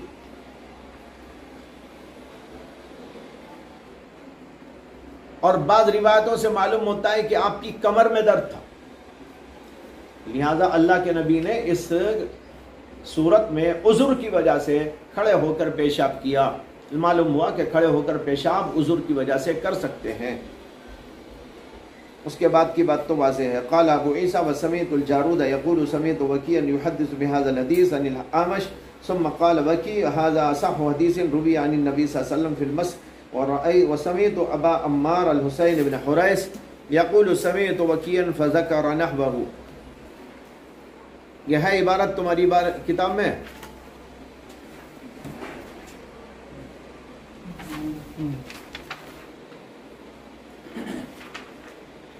اب یہاں سے اس روایت کے بارے میں کچھ باتیں بتانا چاہتے ہیں. ایک تو کہا کہ میں نے جارود سے سنا، انہوں نے کہا کہ میں نے وکی سے اس حدیث کو بیان کرتے ہوئے سنا، وہ اعمش سے بیان کر رہے تھے. پھر وکی نے کہا کہ یہ اصح حدیثین، سب سے زیادہ صحیح ترین حدیث ہے جو اللہ کے نبی صلی اللہ علیہ وسلم سے مسح علی الخفین کے بارے میں آئی ہے. اس حدیث میں ایک بات وہ بھی ہے نا، مسح علی الخفین. مسح علی الخفین کے بارے میں یہ حدیث سب سے اعلیٰ درجے کی حدیث ہے جو بخاری کے اندر بھی وارد ہے. وہاں کذا روا منصور و عبیدہ الزبی، اور اسی طرح منصور نے بھی، یعنی منصور ابن المعتمر نے اور عبیدہ الزبی نے اس کو روایت کیا ابو وائل سے، اور ابو وائل نے حذیفہ سے اعمش کی روایت کی طرح. اوپر جو روایت ہے وہ اعمش ابو وائل سے اور ابو وائل حذیفہ سے روایت کرتے ہیں. اسی طریقے پر منصور اور عبیدہ الزبی نے بھی ابو وائل سے اس حدیث کو روایت کیا ہے. یعنی ابو وائل کے اعمش بھی شاگرد ہیں، منصور بھی شاگرد ہیں، عبیدہ الزبی بھی شاگرد ہیں. وروا حماد بن ابی سلیمان و عاصم ابن بہدلہ عن ابی وائل عن المغیرہ ابن شعبہ عن النبی صلی اللہ علیہ وسلم. اور حماد ابن ابی سلیمان اور عاصم ابن بہدلہ نے اس حدیث کو ابو وائل سے روایت کیا. یہ بھی ابو وائل کے شاگرد ہیں، لیکن انہوں نے اسے ابو وائل کے بعد مغیرہ بن شعبہ کہا. انہوں نے حذیفہ کہا تھا، انہوں نے مغیرہ ابن شعبہ سے اس کو روایت کیا. وہ حدیث ابی وائل عن حذیفہ اصح، لیکن ابو وائل کی جو حدیث حذیفہ سے ہے وہ اصح ہے. ورخص قوم من اہل العلم فی البول قائما، علماء کے ایک طبقے نے کھڑے ہو کر پیشاب کرنے کی اجازت دی ہے. اس کو میں آپ کے سامنے عرض کر چکا ہوں، امام مالک کا نام.